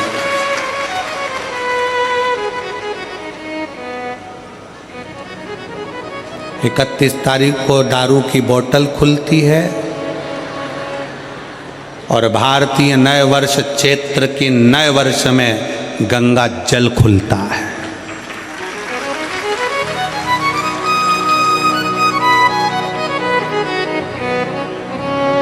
अंग्रेजी नए वर्ष 31 को लोग पी के गटर में मिलते हैं और चैत्रीय नव वर्ष में, सनातनी नव वर्ष में लोग मंदिर और शिवालय में मिलते हैं। और मेरा भारतवासियों से निवेदन है, मेरे देशवासियों से निवेदन है, मेरे सनातनियों से निवेदन है, आप 31 मना रहे हो, मनाओ, हमारी तरफ से छूट है। पर याद रखना उस 31 के दिन भी मैं खाने में मदिरा की दुकान पर नहीं, कुबेरेश्वर धाम और महाकाल की भूमि पर जाइए। हमारे रायपुर के कोई शंकर के मंदिर है, राम मंदिर है, चंपारण का चंपेश्वर महादेव है, और छत्तीसगढ़ के जो प्राचीन शिवालय है वहां जाइए। महाराष्ट्र के कोई प्राचीन शिवालय है वहां जाइए।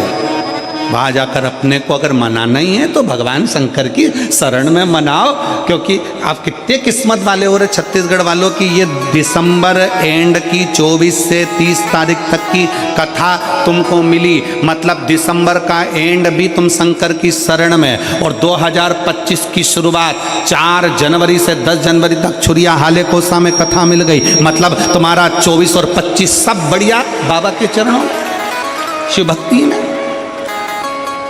जाओ, उसके चरणों में मनाओ।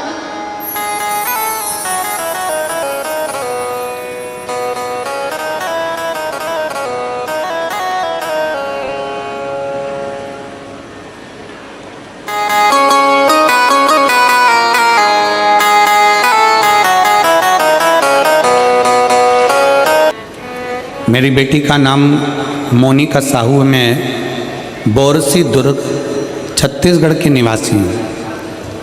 कहीं बैठी हों तो हाथ हिला सकती हैं, कहीं बैठी हों तो हाथ हिला सकती हैं।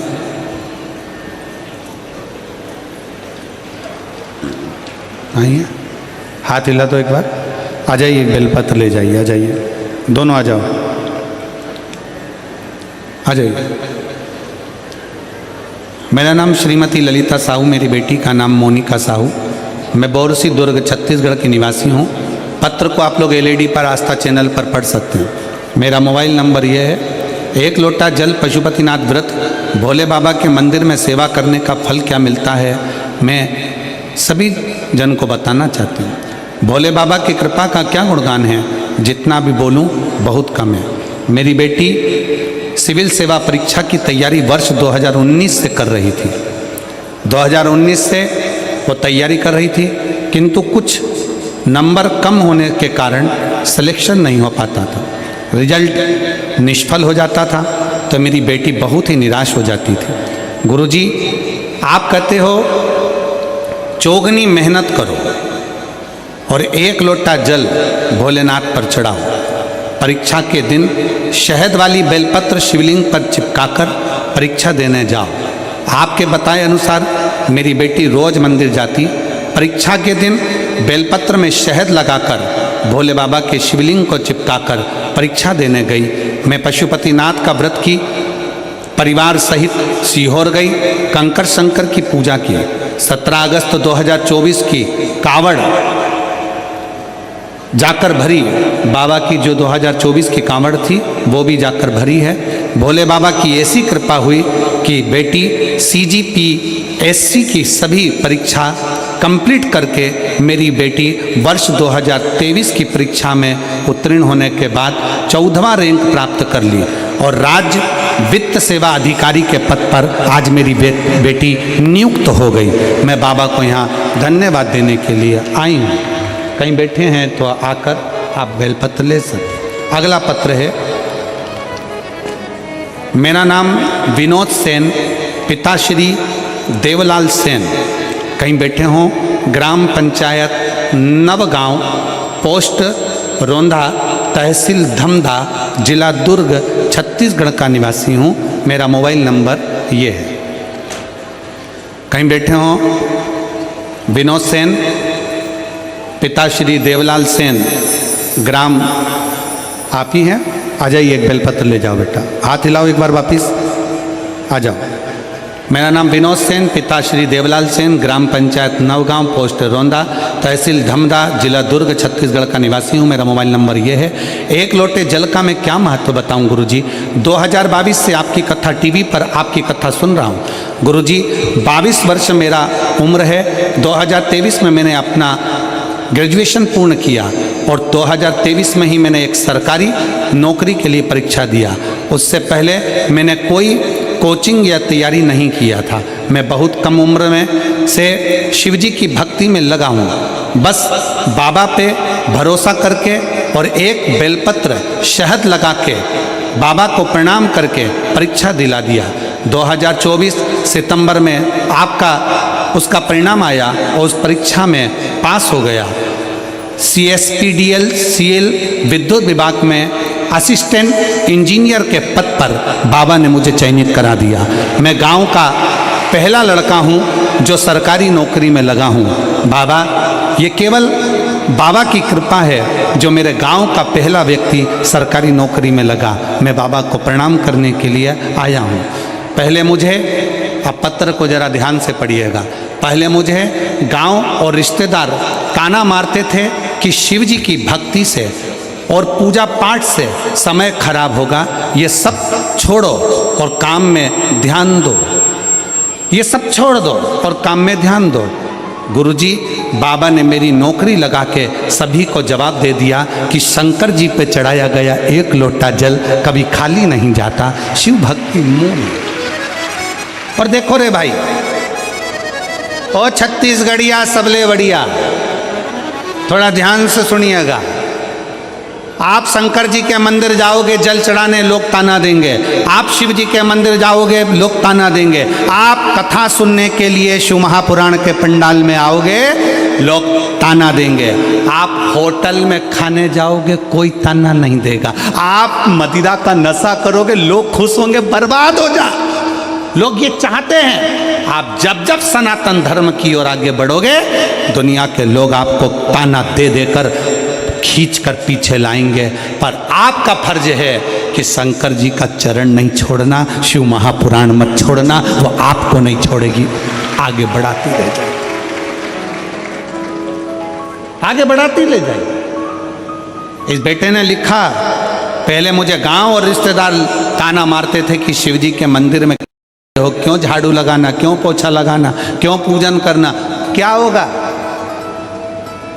कई ऐसे राजनेता पड़े हैं जो 24 घंटे माइक पर भी सभा करने जाते हैं तो यही कहते हैं मंदिर जाने से कुछ नहीं मिलेगा। उनका तो मन है तुम्हें चर्च भेज दे, मंदिर को छुड़वा के। ऐसे भी राजनेता पड़े हुए जो तुमको मंदिर से छुड़वा कर दूसरी जगह भेजने को तैयार बैठे। पर तुम अपने भीतर वो विश्वास पैदा करो, अपने भीतर वो बल पैदा करो कि हम शंकर का भजन करते हैं और शिव मेरा हाथ पकड़कर पार जरूर करेगा, वो छोड़ नहीं सकता है, वो मुझे छोड़ नहीं सकता। अब ये 2 पत्र तो पढ़े, एक पत्र और देखिए, एक पत्र और ध्यान दो।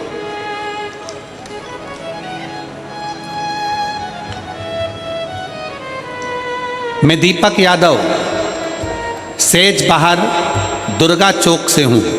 कहीं बैठे हो? दीपक जी यादव सेज बाहर दुर्गा चौक से हूं, कहीं बैठे हो तो हाथ हिला सकते हैं। श्री दीपक जी यादव सेज बाहर दुर्गा चौक से हूं, कहीं बैठे हो तो हाथ हिला सकते हैं। और अगर बच्चा साथ में आया है तो उसको लेकर आ सकते हैं। मैं बाबा का क्या कहूं, उनका हम सब पर बड़ी कृपा है। मेरे पुत्र यमन यादव 4 वर्ष से, बचपन से, पैदाइश से नहीं बोल पा रहा था।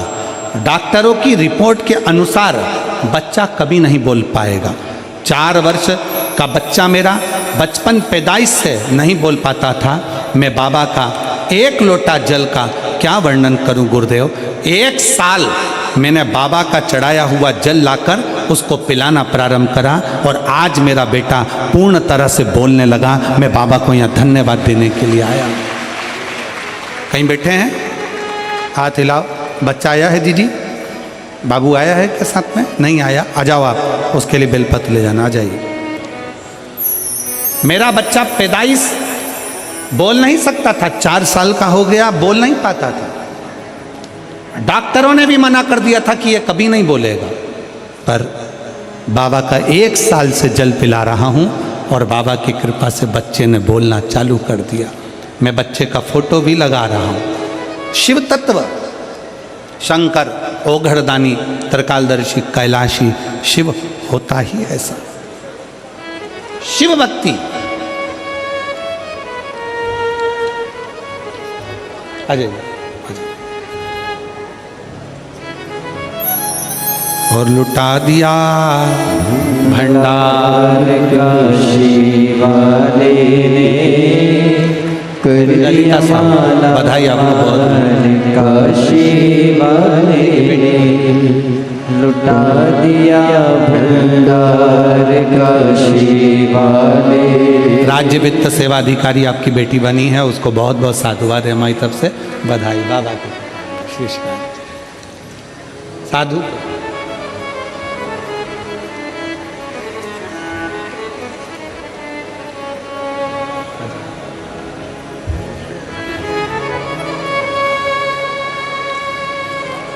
विनोद सेन, पिता श्री देवलाल सेन अपने गांव का पहला लड़का है जो सरकारी नौकरी में लगा है। एक बार जोरदार ताली बजाकर स्वागत करें। गांव के लोग बहुत ताने कई लोग देते थे, परिवार वाले भी, कि ये कुछ नहीं कर सकता, शंकर के मंदिर जाके झाड़ू पोछा करता है, जल चढ़ाता है, क्या इसकी सरकारी नौकरी लगेगी? पर बेटे ने लिखा कि बाबा का एक लोटा जल ने दिखा दिया, सबके मुख चुप कर दिए। रोते नहीं बेटा, आप तो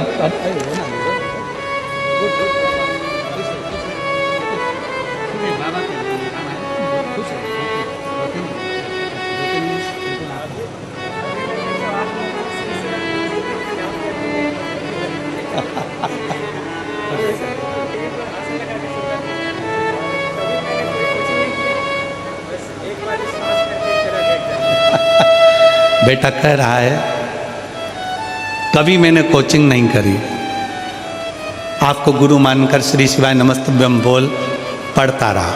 आप कहते हो मेहनत 4 गुनी करो, मैंने मेहनत को 4 गुना कर लिया और बिना कोचिंग के आज सरकारी नौकरी में बाबा की कृपा से विद्युत विभाग के असिस्टेंट इंजीनियर के पद पर मैं नियुक्त हो गया। मैं बाबा को अपने ऑफिस का सबसे बड़ा और सबसे कम उम्र का सबसे बड़ा अधिकारी। इसके ऑफिस का ये सबसे कम उम्र का सबसे बड़ा अधिकारी है। एक बार जोरदार ताली बजा, बहुत बहुत खुश हो। एक माता पिता के लिए, एक मम्मी पापा को देना, ठीक है? शंभू शंभू खुश है, शिव कृपा, बधाई आपको।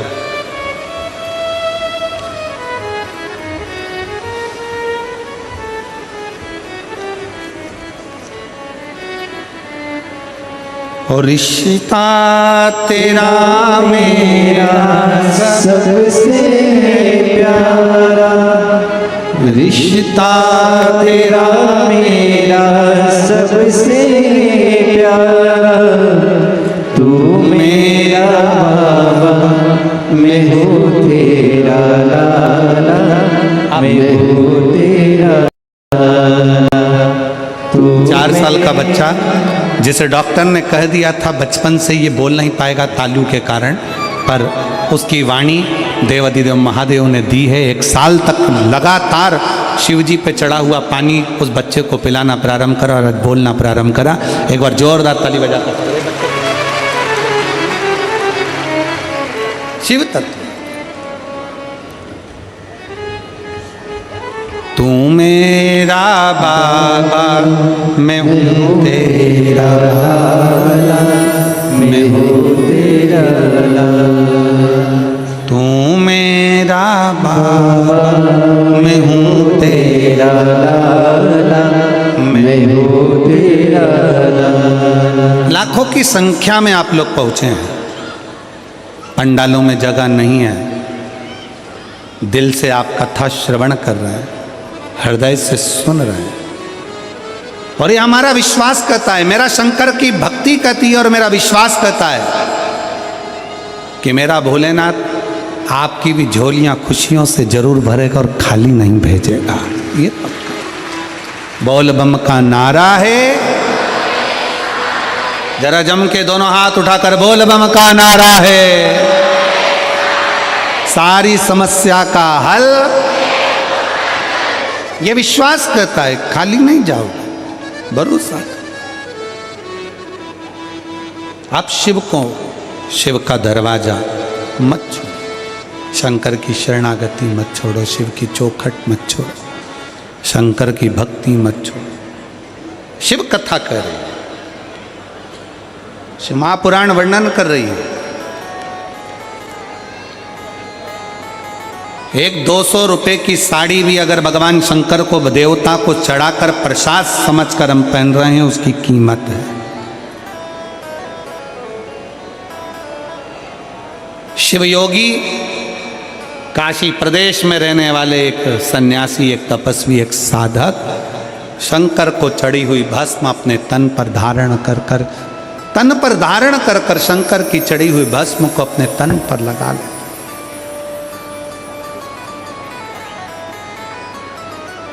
तन पर। हमने आपको एक बात कही थी कि अपने घर के दरवाजे पर श्री शिवाय नमस्तुभ्यम लिख दो। अपने घर के दरवाजे पर श्री शिवाय नमस्तुभ्यम लगा दो, चिपका दो। गाड़ी हो, घोड़ा हो, जो है आपके घर में, बाइक है, 4 व्हीलर है, ट्राली है, ट्रैक्टर है, सब पर लगा। उसका फल क्या मिल सकता है, उसका फल क्या प्राप्त हो सकता है? एक पत्र है।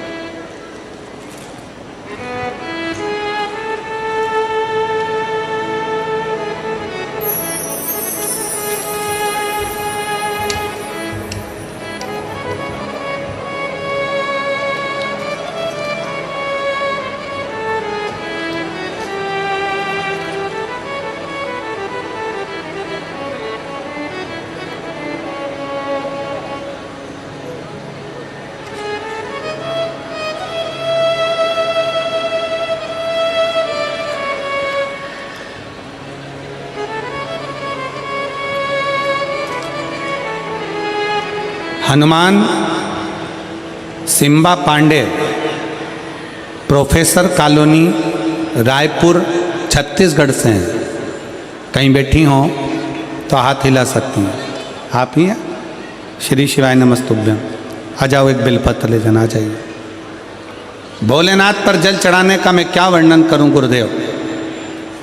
पहले मैं बताना चाहूँगी कि मैंने दरवाजे पर श्री शिवाय नमस्तुभ्यम लिखा, उसको आप देखिए। पहले दरवाजे पर मैंने श्री शिवाय नमस्तुभ्यम लिखा, और बाबा का दरवाजे पर जिस दिन से श्री शिवाय नमस्तुभ्यम लिखा, 10 से 12 साल का सपना था कि मेरा 2 मंजिल मकान ऊपर की ओर बन जाए। मैं प्रयास करती रही पर नहीं बन पाया। पर पहली बार मैंने दरवाजे पर श्री शिवाय नमस्तुभ्यम लिखा। 1 रुपया भी पास में नहीं था, पर बाबा ने कहीं से व्यवस्था कर कर हमारा 3 मंजिल मकान खड़ा कर दिया। मैं बाबा को यहाँ प्रणाम करने के लिए आई। एक ये तो साधारण पत्रों के भाव में एक पत्र और देखिए, बड़ा सुंदर लिखा है। मेरा नाम लुसिका यादव, उम्र है 22 वर्ष। मेरी माता का नाम अनीता यादव है, पिता का नाम संतोष यादव है। ग्राम उतई, जिला दुर्ग, छत्तीसगढ़ की निवासी हैं। कहीं बैठी हो तो हाथ हिला सकती हैं। आप ही हैं? श्री शिवाय नमस्तुभ्यम। आ जाओ बेटा, बेलपत्र लेकर जाओ। मेरा नाम लुसिका यादव है, उम्र 22 वर्ष है। मेरी माता का नाम अनीता यादव, पिता का नाम संतोष यादव है। ग्राम उतऊ, जिला दुर्ग, छत्तीसगढ़ की निवासी हूँ। भोले बाबा का क्या वर्णन करूँ गुरुदेव।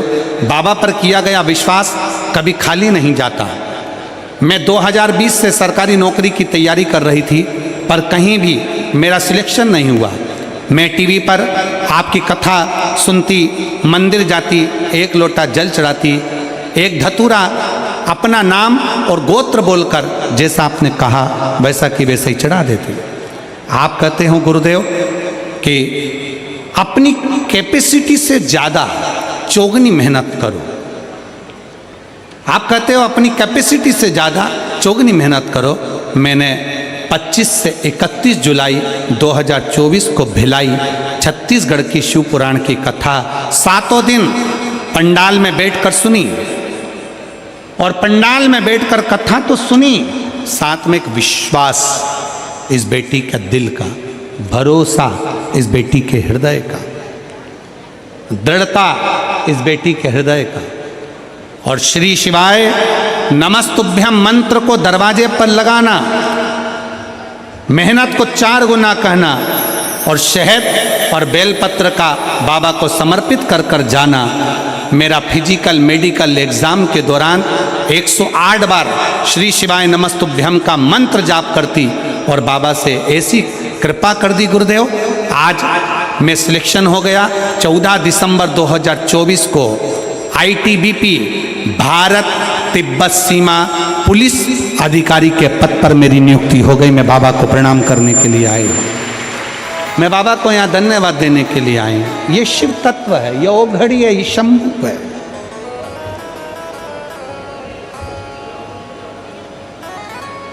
आप लोग कथा श्रवण करने के लिए बैठते हो, लोग कहते हैं गुरुजी क्या मिलता है। हम कहते हैं 7 दिन की कथा श्रवण कर रहे हो, कथा चालू हो उसके पहले आकर बैठो और कथा विराम हो, आरती हो, कर्पूर गौरम हो, जैसे ही आरती पूर्ण हो तब तक आप कथा का रसतत्व अपना आसन लगाकर अपनी व्यवस्था से बैठकर शिव को अपने दिल की बात कहकर आप जब यहाँ से जाते हो तो मेरा भोलेनाथ अकेला नहीं भेजता, मेरा शंकर आपके पीछे स्वयं चलकर वर देने के लिए आता है, स्वयं।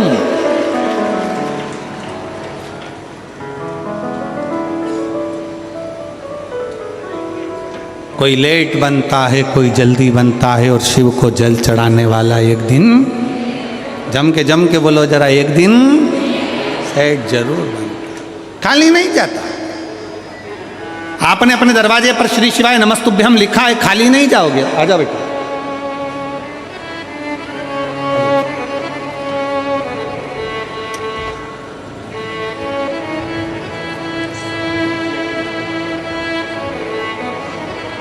लूसी का याद है, बधाई बाबू आपको, बहुत बहुत बधाई हो बेटा, खुश रहो, बहुत अच्छा नाम है।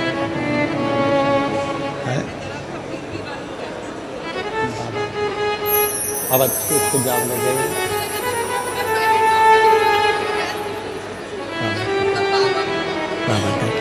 बेटी कह रही है मैं एक बार हिम्मत हार गई थी और प्राइवेट जॉब की तैयारी करने लगी थी, पर कथा सुनी, सोचा एक बार पंडाल में जाकर बैठती हूँ, सुना है कि पंडाल में मुराद पूर्ण होती है, चली गई कथा सुनने के लिए। 7 दिन पंडाल में रहकर कथा सुनी, प्राइवेट जॉब ढूंढने में लग गई थी, पर मुझे उम्मीद नहीं थी कि मेरा भी इतना बड़ा सिलेक्शन हो जाएगा। बाबा ने कृपा करी। बधाई बधाई बधाई बधाई बधाई। शिव तत्व। और खाली ना जाता कोई, सब बोलिए, दर से तुम्हारे खाली ना जाता कोई, दर से तुम्हारे मैं भी खड़ी हूँ नंदी बाहें पसार, अपने हृदय लगा लो गिरा जा रहा हूँ, उठा लो भोले अपने दर से, अब तो ना टालो गिरी जा रही हो, उठा लो भरोसा करो शिव पर।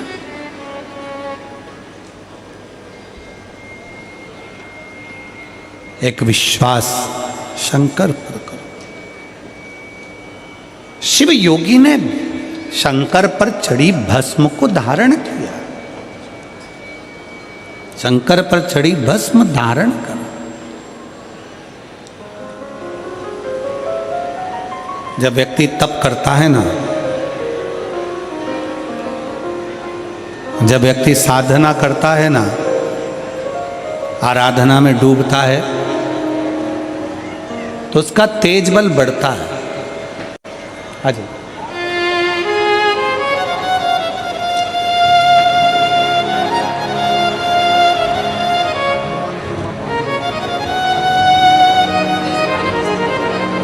बधाई आपको।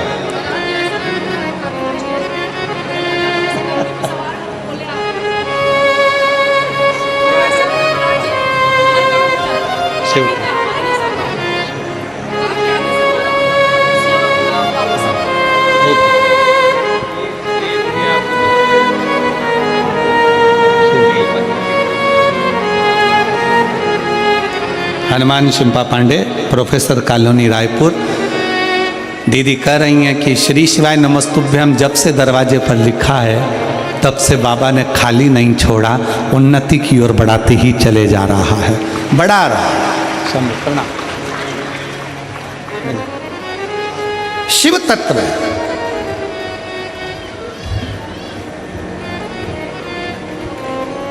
वो घड़ी है शंकर। शिवयोगी ने जब तप करा, साधना करी, इतना तेज शिवयोगी के शरीर पर था, इतना तेज। एक असुर, एक राक्षस, ब्रह्म राक्षस निकल कर जा रहा था। उस ब्रह्म राक्षस ने शिवयोगी को देख लिया। ब्रह्म राक्षस ने शिवयोगी को देखा। जो शिवयोगी भगवान शंकर की भक्ति में डूबा हुआ है, शंकर की आराधना में लगा है, शिव के स्मरण में लगा हुआ है, उस ब्रह्म राक्षस ने शिवयोगी को देखा।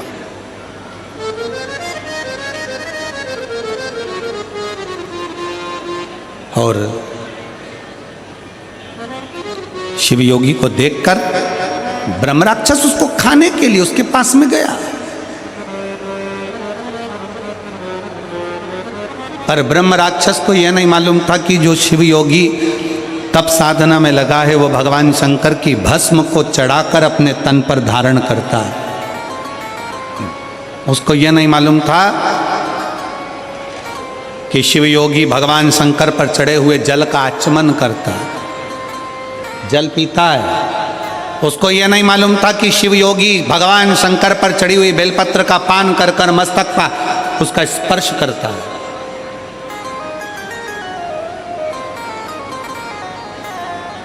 कल कथा में कहा था कि शंकर भगवान पर चढ़ा हुआ जल जब हम अपने ऊपर छींटते हैं, वो जल हमारे शरीर पर ही सूख जाता है और वो जल लगा हुआ शरीर जहाँ जाता है वो अपना कार्य सफल कर कर ही आता है, सफल कर कर।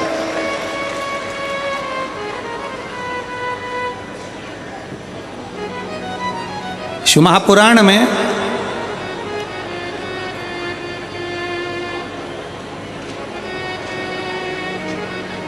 एक रावण संहिता के अंतर्गत 4 तिलक का वर्णन आता है। थोड़ा सावधानी से सुनिएगा। 4 तिलक का वर्णन रावण संहिता के अंतर्गत आता है। और अथर्ववेद में भी कुछ वृक्षों की फल पत्ती का वर्णन आता है, उसका भी स्मरण इस कथा के माध्यम से। पहले नंबर का तिलक होता है सफेद आंकड़े की जड़ का तिलक। सफेद आंकड़े की जड़ का तिलक। सफेद आंकड़े की जड़ देखिए, आप लोगों ने सफेद आंकड़े का पुष्प देखा है?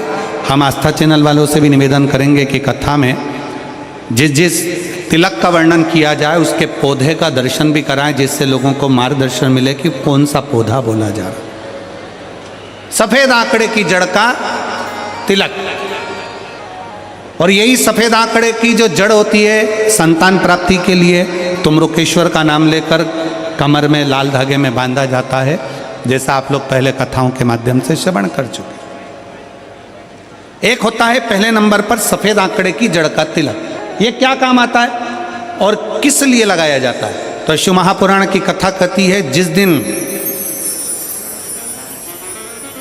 आपको लगे कि मुझे इस कार्य के लिए जाना है और ये मेरा कार्य सफल होना चाहिए, ये कार्य मेरा रुक रहा है, इस कार्य में बाधा आ रही है, ये कार्य मेरा अटक रहा है, उस दिन सफेद आंकड़े की जड़ को थोड़ा सा घिसकर और घिसने के बाद उसको अष्ट विनायक में से किसी भी एक विनायक श्री गणेश जी का नाम लेकर अपने मस्तक पर थोड़ा सा तिलक उस सफेद आंकड़े की जड़ का लगाकर चले जाइए।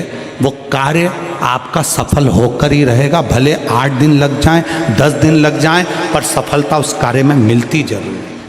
पहले नंबर पर आता है सफेद आंकड़े की जड़ का तिलक। दूसरे नंबर पर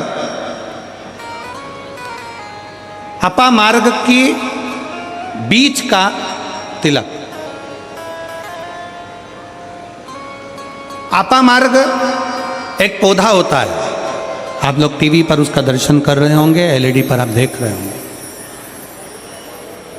अपामार्ग की जड़ का अर्थात अपामार्ग का जो पौधा होता है उसका जो बीज होता है, जैसे आप ऊपर लगा हुआ देख रहे हैं, इसमें बीज लग रहा है। पौधे को आप लोग देख रहे होंगे टीवी पर, एलईडीओ पर, एलईडी भी चल रही है, एलईडीओ पर भी देख रहे होंगे कि ये अपामार्ग का जो पौधा होता है ये आपको आपके घर के आसपास में कहीं पर भी मिल जाएगा, जंगल में मिल जाएगा, आपके घर के पास लगा हुआ मिल जाएगा, या हर कहीं लग जाता है। अपामर्ग का जो पौधा होता है, इसका जो बीज होता है, इसका जो फल होता है, फल में जो बीज होता है, इस बीज को सुखा लिया जाता है, सुखाकर इसको पीस लिया जाता है, और पीसकर इसको जहाँ पर भगवान शंकर का शिवलिंग है, शिवलिंग का जल बहकर जहाँ से नीचे गिरता है, उसको समझ लें थोड़ा सा, आप लोग ध्यान में आ जाएगा आप लोगों के।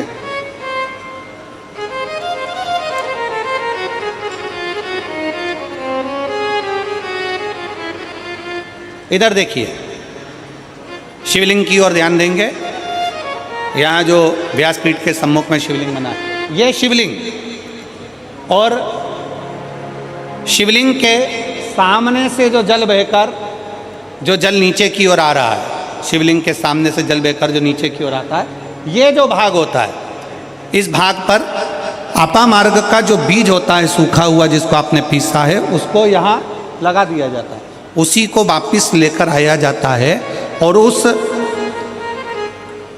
बीज का जो चंदन होता है, जिसको अपन पानी में मिलाकर सिर पर लगाते हैं, कोई व्यक्ति आपका अगर धन लेकर चले गया, कोई व्यक्ति आपकी संपदा लेकर चले गया, कोई कार्य आपका बहुत दिन से कोर्ट में अदालत में चल रहा है, लगभग 1 महीना इसका तिलक लगाना चालू कर दीजिए, दूसरे महीने में आपका धन आपके घर पर जरूर आएगा और आपका कार्य पूर्ण जरूर होगा। अपामार्ग का बीज का चंदन तिलक, अपामार्ग का तिलक हमें सुख प्रदान करता है। तीसरे नंबर पर होता है दुर्वा। क्या बोलते हैं इधर छत्तीसगढ़ में, दुर्वा बोलते हैं कि घास बोलते हैं? जो गणेश जी को चढ़ाते हैं, दुर्वा, दुर्बी, ठीक है। टीवी पर आप लोग देख रहे हैं, दर्शन कर रहे होंगे, दुर्वा, दुर्बी, जिसको छत्तीसगढ़ में दुर्बी कहते हैं, दुर्वा कहते हैं, जो गणेश जी को चढ़ता है, दुर्वा। अब आप सबको स्मरण में तो होगा कि दुर्वा कहाँ से प्रकट हुई है। तो शिव महापुराण की कथा में विष्णु पुराण को अगर हम अध्ययन करें तो विष्णु पुराण का स्मरण करेंगे, या कूर्म पुराण को पढ़ेंगे तो उसमें मिलेगा कि भगवान जब सुमेरु पर्वत को मंथन के लिए रखा गया था, तब वो पर्वत नीचे दबता जा रहा था, तब कच्छप भगवान अपनी पीठ पर उस पर्वत को धारण करे थे। कच्छप भगवान जब पीठ पर धारण करे तो समझ लो भगवान नारायण की जंघा पर ही वो पर्वत रखा हुआ था, जिसको घर्षण किया जा रहा था, घर्षण किया।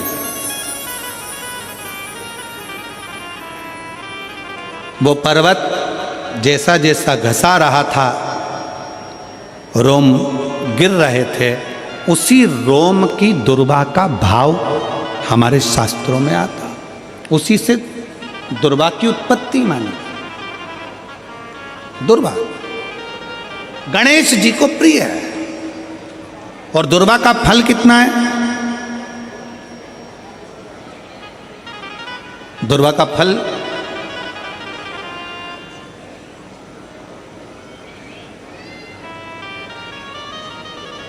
जब एक असुर ने उत्पात मचाया और गणेश जी के पास सूचना गई, तो गणेश जी ने उस असुर को निगल लिया।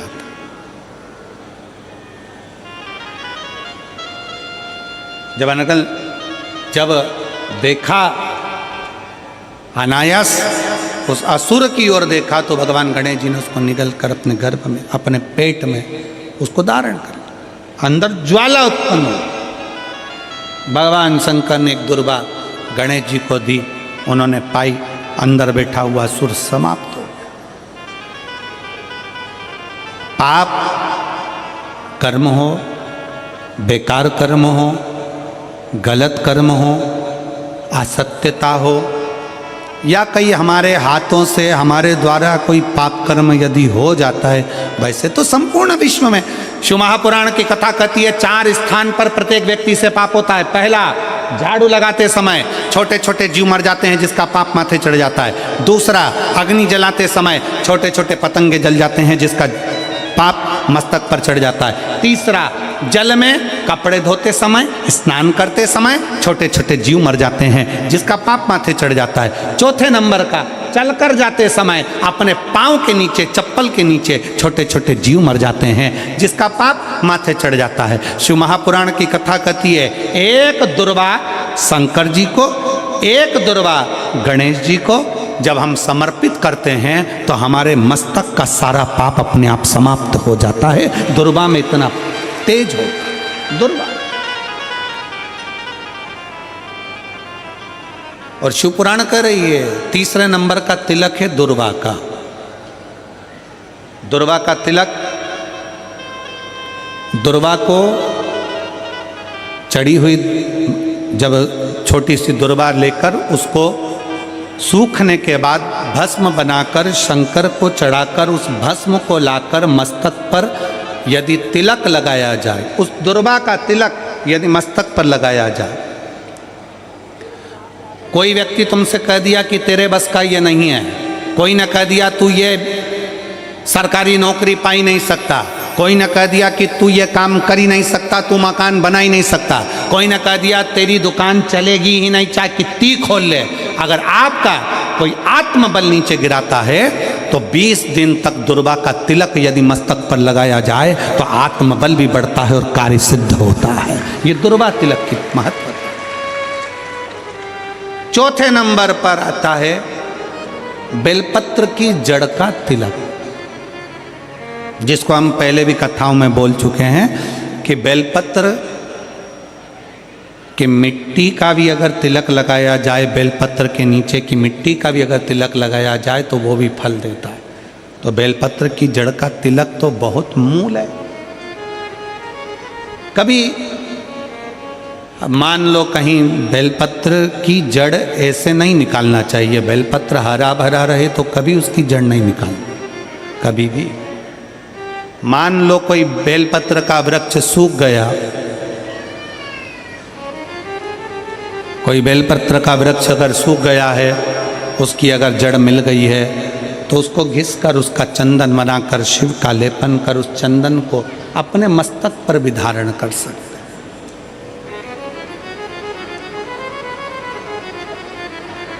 क्या होगा उससे? तो कहा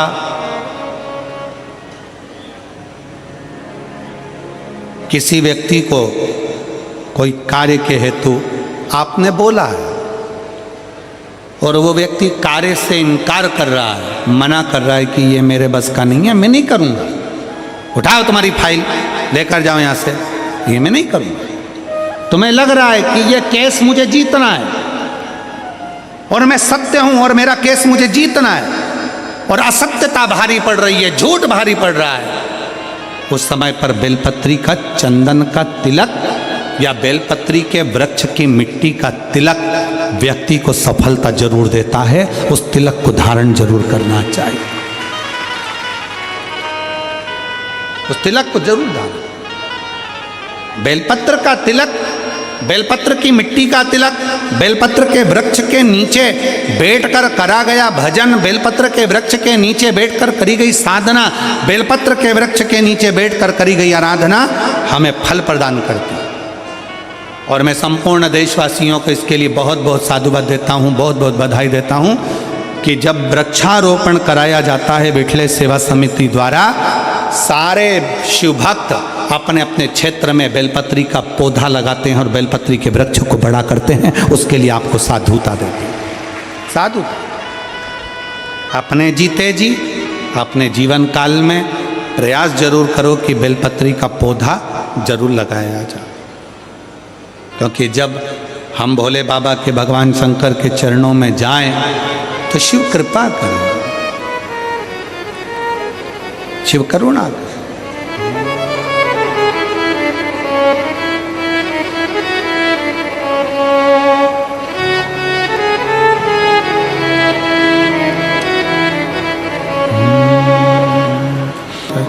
ओंकारेश्वर भगवान की जय, कुबेरेश्वर महादेव की जय, चंपेश्वर महादेव की जय। हर हर महादेव, हर हर महादेव, हर हर महादेव। भगवान देवाधिदेव महादेव भगवान शिव, जिनकी पुनीत पावन सुमहापुराण की कथा बाबा देवादिदेव महादेव की कृपा से, उनकी करुणा, उनकी उदारता से आप और हम सभी श्रवण करने के लिए विराजमान हैं। भगवान देवादिदेव महादेव, भगवान शिव, घड़दानी, त्रिकालदर्शी, कैलाशी, अविनाशी शंकर, जो संपूर्ण जगत का कल्याण करने वाले हैं, ऐसे भगवान शिव की पवित्र पावन कथा का लाभ लेने के लिए रायपुर छत्तीसगढ़ की इस पवित्र भूमि पर आप और हम सब बैठकर इस पवित्र कथा का लाभ ले रहे हैं। कथा मंडप में विराजमान सभी संत, साधुजन, गुरुजन, तपस्वी जन, शंकराचार्य पीठ से पधारे महंत श्री के चरणों को नमन करते हुए सभी विद्वज्जन जो इस पवित्र कथा का लाभ ले रहे हैं। कथा के मुख्य यजमान श्री कमल जी देवांगन, श्रीमती सरला जी देवांगन, श्री केतन जी देवांगन एवं देवांगन परिवार रायपुर छत्तीसगढ़, एक बार यजमान परिवार के लिए जोरदार ताली बजाकर स्वागत, वंदन, अभिनंदन, जिन्होंने इस पवित्र पावन सुमहापुराण की कथा का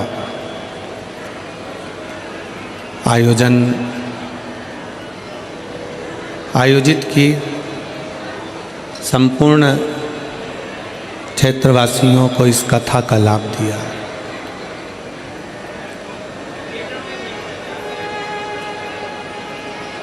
आज 25 दिसंबर है, जिसको तुलसी पूजन के साथ में मातृभूमि की पूजन, भारत माता की पूजन का दिवस माना जाता है। आज संपूर्ण देश और विदेश में विराजमान सनातनियों को भारत माता की पूजन की बहुत बहुत बधाइयाँ, बहुत बहुत बधाई। और होना चाहिए कि चंदन है इस देश की माटी, तपोभूमि हर ग्राम है, हर बाला देवी की प्रतिमा, बच्चा बच्चा राम है। और जिसके सैनिक समर भूमि पर गाया करते गीता हैं, उसी माटी के हल्के नीचे खेली करती सीता है। ये भारत माता की भूमि सभ्यता और संस्कृति की भूमि,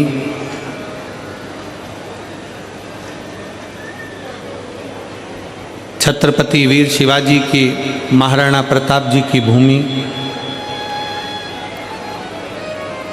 माहिल्याबाई झांसी की रानी की ये भूमि, जिसमें भारत के कई संत, साधु, तपस्वी, साधक, उपासकों का जन्म हुआ।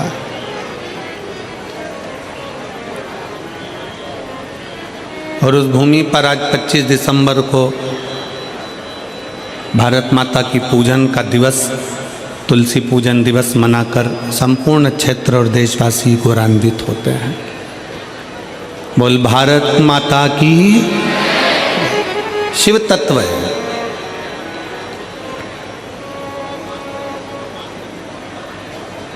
ये शिव महापुराण की कथा कल कथा में कहा था कि विश्वास का प्रसंग है, विश्वास की कथा। और पूरी कथा में केवल एक भरोसा, एक विश्वास एक दृढ़ता है। आप कितना विश्वास रखकर, कितना भरोसा रखकर, कितने विश्वास के साथ, कितने भरोसे के साथ, कितनी दृढ़ता के साथ आप इस पवित्र शिव महापुराण की कथा को अपने भीतर उतारते हो, ये आपके ऊपर निर्भर करता है।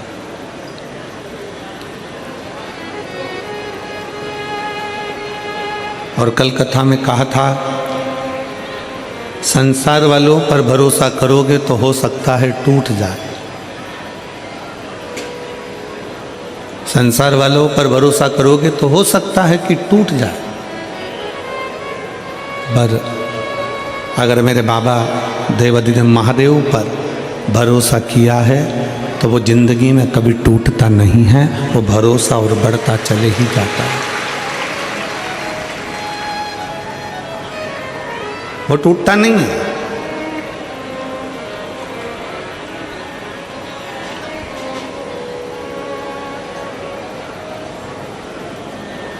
काशी प्रदेश में एक संत हुए शिव योगी।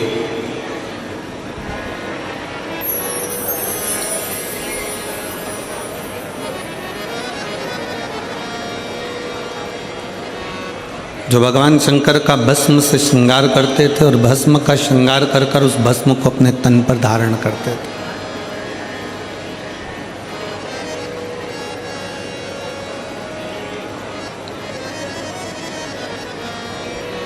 शिव पर चढ़ी गई भस्म, शिव पर चढ़ाया गया जल, शिव पर चढ़ाई गई बेलपत्र, शिव पर चढ़ाया गया एक अक्षत, शिव पर चढ़ाया गया चंदन, अबीर, गुलाल, शिव पर चढ़ाया गया पंचामृत, शिव पर चढ़ाया गया गाय का दूध। ये सभी जो भी सामग्री हम भगवान शंकर को समर्पित करते हैं, केवल शिव को समर्पित नहीं करी गई है, समर्पित करने के बहाने हमारे जैसे जीवों का जो संपूर्ण संसार सागर में ना जाने कितना झूठ, कितना कपट, कितना छल, कितनी बेईमानी, कितना पाप, कितना असत्य कहीं ना कहीं मनुष्य की देह से हो जाता है, उस देह से मुक्ति का एक बिंदु है।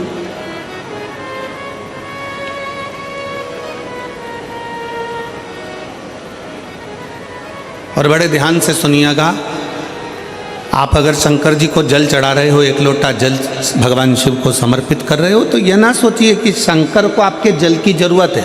उसके ऊपर तो वैसी गंगा है, 24 घंटे बह रही है, उसको तुम्हारे जल की जरूरत नहीं है।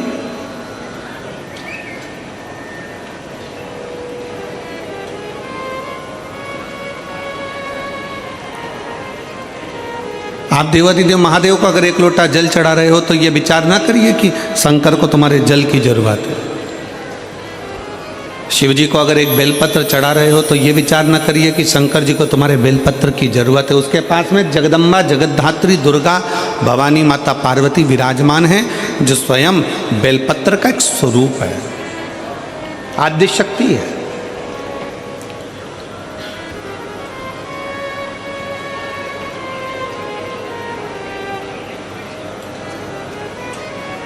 भगवान शंकर को अगर दिया लगा रहे हो, तो दीपक जला रहे हो, दिया लगा रहे हो, तो ये ना सोचिए कि हम भगवान शंकर को दीप लगा रहे हैं। उसको तुम्हारे दीप की जरूरत नहीं है, उसके मस्तक पर चंदा विराजमान है।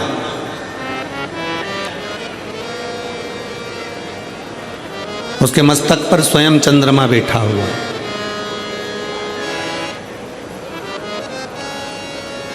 भगवान शंकर को तुमसे कुछ भी नहीं चाहिए, कुछ भी नहीं।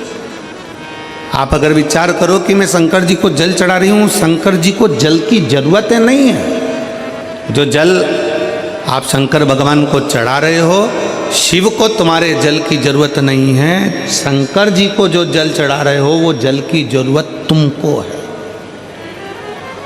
जिस दिन तुम्हारा दुख का समय आएगा, तुम्हारा चढ़ाया गया एक लोटा तुम्हारे सामने आकर खड़ा हो जाएगा। जो तुमने भगवान को दिया है, जो तुमने भगवान को प्रदान किया है, जो तुमने भगवान को दिया है। एक चरित्र आता है, स्मरण में रहे आपके। एक राजा ने अपने नगर में सूचना कर दी कि मुझे नहीं मालूम कि मरने के बाद क्या होता है। एक राजा ने सूचना कर दी कि मुझे नहीं मालूम कि कब्र के अंदर होता क्या है। जब किसी व्यक्ति को दफना देते हैं, किसी व्यक्ति को भूमि की समाधि दे देते हैं, तो उसके साथ होता क्या है मुझको नहीं मालूम।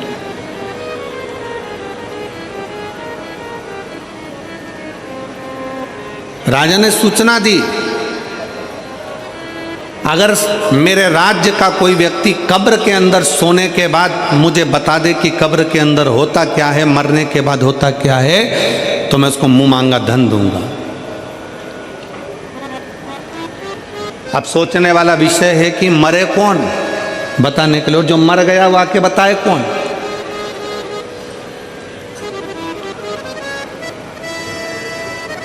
कोई हमसे पूछे कि गुरुजी तुमने कहीं स्वर्ग देखा है, तुमने कहीं नरक देखा है, तो शिव महापुराण की कथा कहती है कि जो चले जाता है वो आकर बताता नहीं है कि वो स्वर्ग में है कि नरक में है। पर इतना जरूर है कि अगर आप शिव महापुराण की कथा के अंदर बैठे हो, आप शंकर को एक लोटा जल चढ़ा रहे हो, आप पंचाक्षर मंत्र नमः शिवाय कर रहे हो, आप षडाक्षर मंत्र ओम नमः शिवाय कर रहे हो, आप राम नाम कृष्ण नाम शिव नाम जप रहे हो, श्री शिवाय नमस्तुभ्यम बोल रहे हो, आप देवी की आराधना कर रहे हो, आप शंकर की आराधना कर रहे हो, आप भूखे को भोजन करा रहे हो, आप प्यासे को पानी पिला रहे हो, किसी की शिक्षा की व्यवस्था कर रहे हो, किसी की औषधि की व्यवस्था कर रहे हो, तो समझ लेना कि आप स्वर्ग में निवास कर रहे हो, आप नरक में नहीं रह रहे। ये पृथ्वी ही स्वर्ग है, ये भूमंडल ही स्वर्ग है।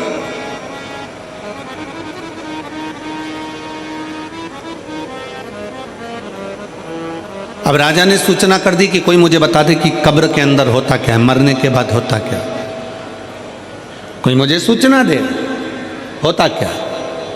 अब दे सूचना कोई।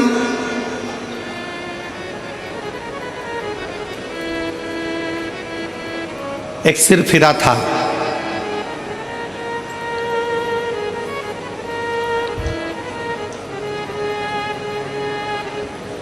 बहुत कंजूस था। उसके मन में आया कि राजा ने सूचना दी है कि कब्र के अंदर होता क्या है, मरने के बाद होता क्या है, बताना है।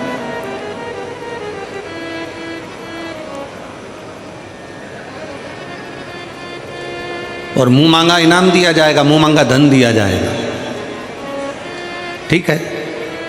उस व्यक्ति ने, कंजूस ने विचार करा कि मैं अगर अंदर कब्र में चले जाऊंगा, सो जाऊंगा, 20-25 मिनट की बात है, राजा ने तो 15 मिनट दिए हैं, मैं 20 मिनट अगर कब्र के अंदर मिट्टी में दब के सो भी जाऊंगा तो आकर बता दूंगा कि क्या होता है। ठीक है। उस व्यक्ति ने राजा के पास जाकर कह दिया कि मैं कब्र के अंदर जाने को तैयार हूं, मैं मरने को तैयार हूं, मैं बताने को तैयार। राजा ने कहा ठीक है, तैयारी करो। कब्र खोदी गई, उस व्यक्ति को लेकर आ रहे थे, पीछे उसके एक भिखारी पड़ गया। भैया थोड़ा सा दान दे दो ना, भैया तुम मरने जा रहे हो, तुम कब्र में सोने जा रहे हो, ए भैया थोड़ा सा दान दे दो ना। भिखारी कहे भैया भिक्षा दे दो ना, भैया मेरे कटोरे में कुछ डाल दो ना, भैया कुछ दे दो ना। अब वो भिखारी तो सोच रहा था कि मैं वापिस आऊँगा और सोने ही सोने की रकम मिलेगी, बस। अब ये भिखारी और वो कंजूस अलग, इसको क्या दूं। सामने पड़ा था कचरा, पत्तियों के थोड़े थोड़े जो सूखी पत्तियां पड़ी थी, वो पत्तियां उसने उठाई और उसके कटोरे में डाल दी भिखारी के। ले ये ले, तेरे कटोरे में मैंने दे दिया दान, भग यहां से जा, चल जा यहां से। और कटोरे में वो सूखी पत्तियां, पेड़ की सूखी पत्तियां, कचरा उठाकर डाला। भिखारी कचरा लेकर चले गया। इस व्यक्ति के लिए कब्र खोदी गई, उसको अंदर सुलाया गया, उस पर मिट्टियाँ डाली गई, मिट्टियाँ डालकर पूरा की पूरा पैक करा गया। अब जितनी जितनी मिट्टी डलती जा रही थी, उतना उतना उसका मन घबराते जा रहा था कि अब तो मरना निश्चित है, अब जीवित रहूंगा ही नहीं तो बताऊंगा कैसे, धन किससे लूंगा, पैसा किससे लूंगा, मेरे तो प्राण ही चले जाए।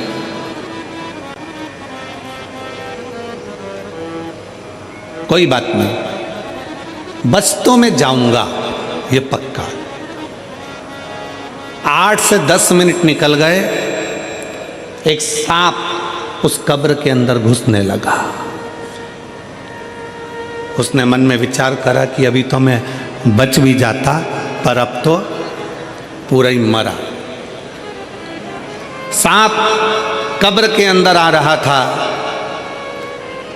और ये घबरा रहा था। इतने में इसने क्या देखा कि उस सांप को पेड़ के सूखे पत्तों ने रोक दिया। इसने देखा उस सांप को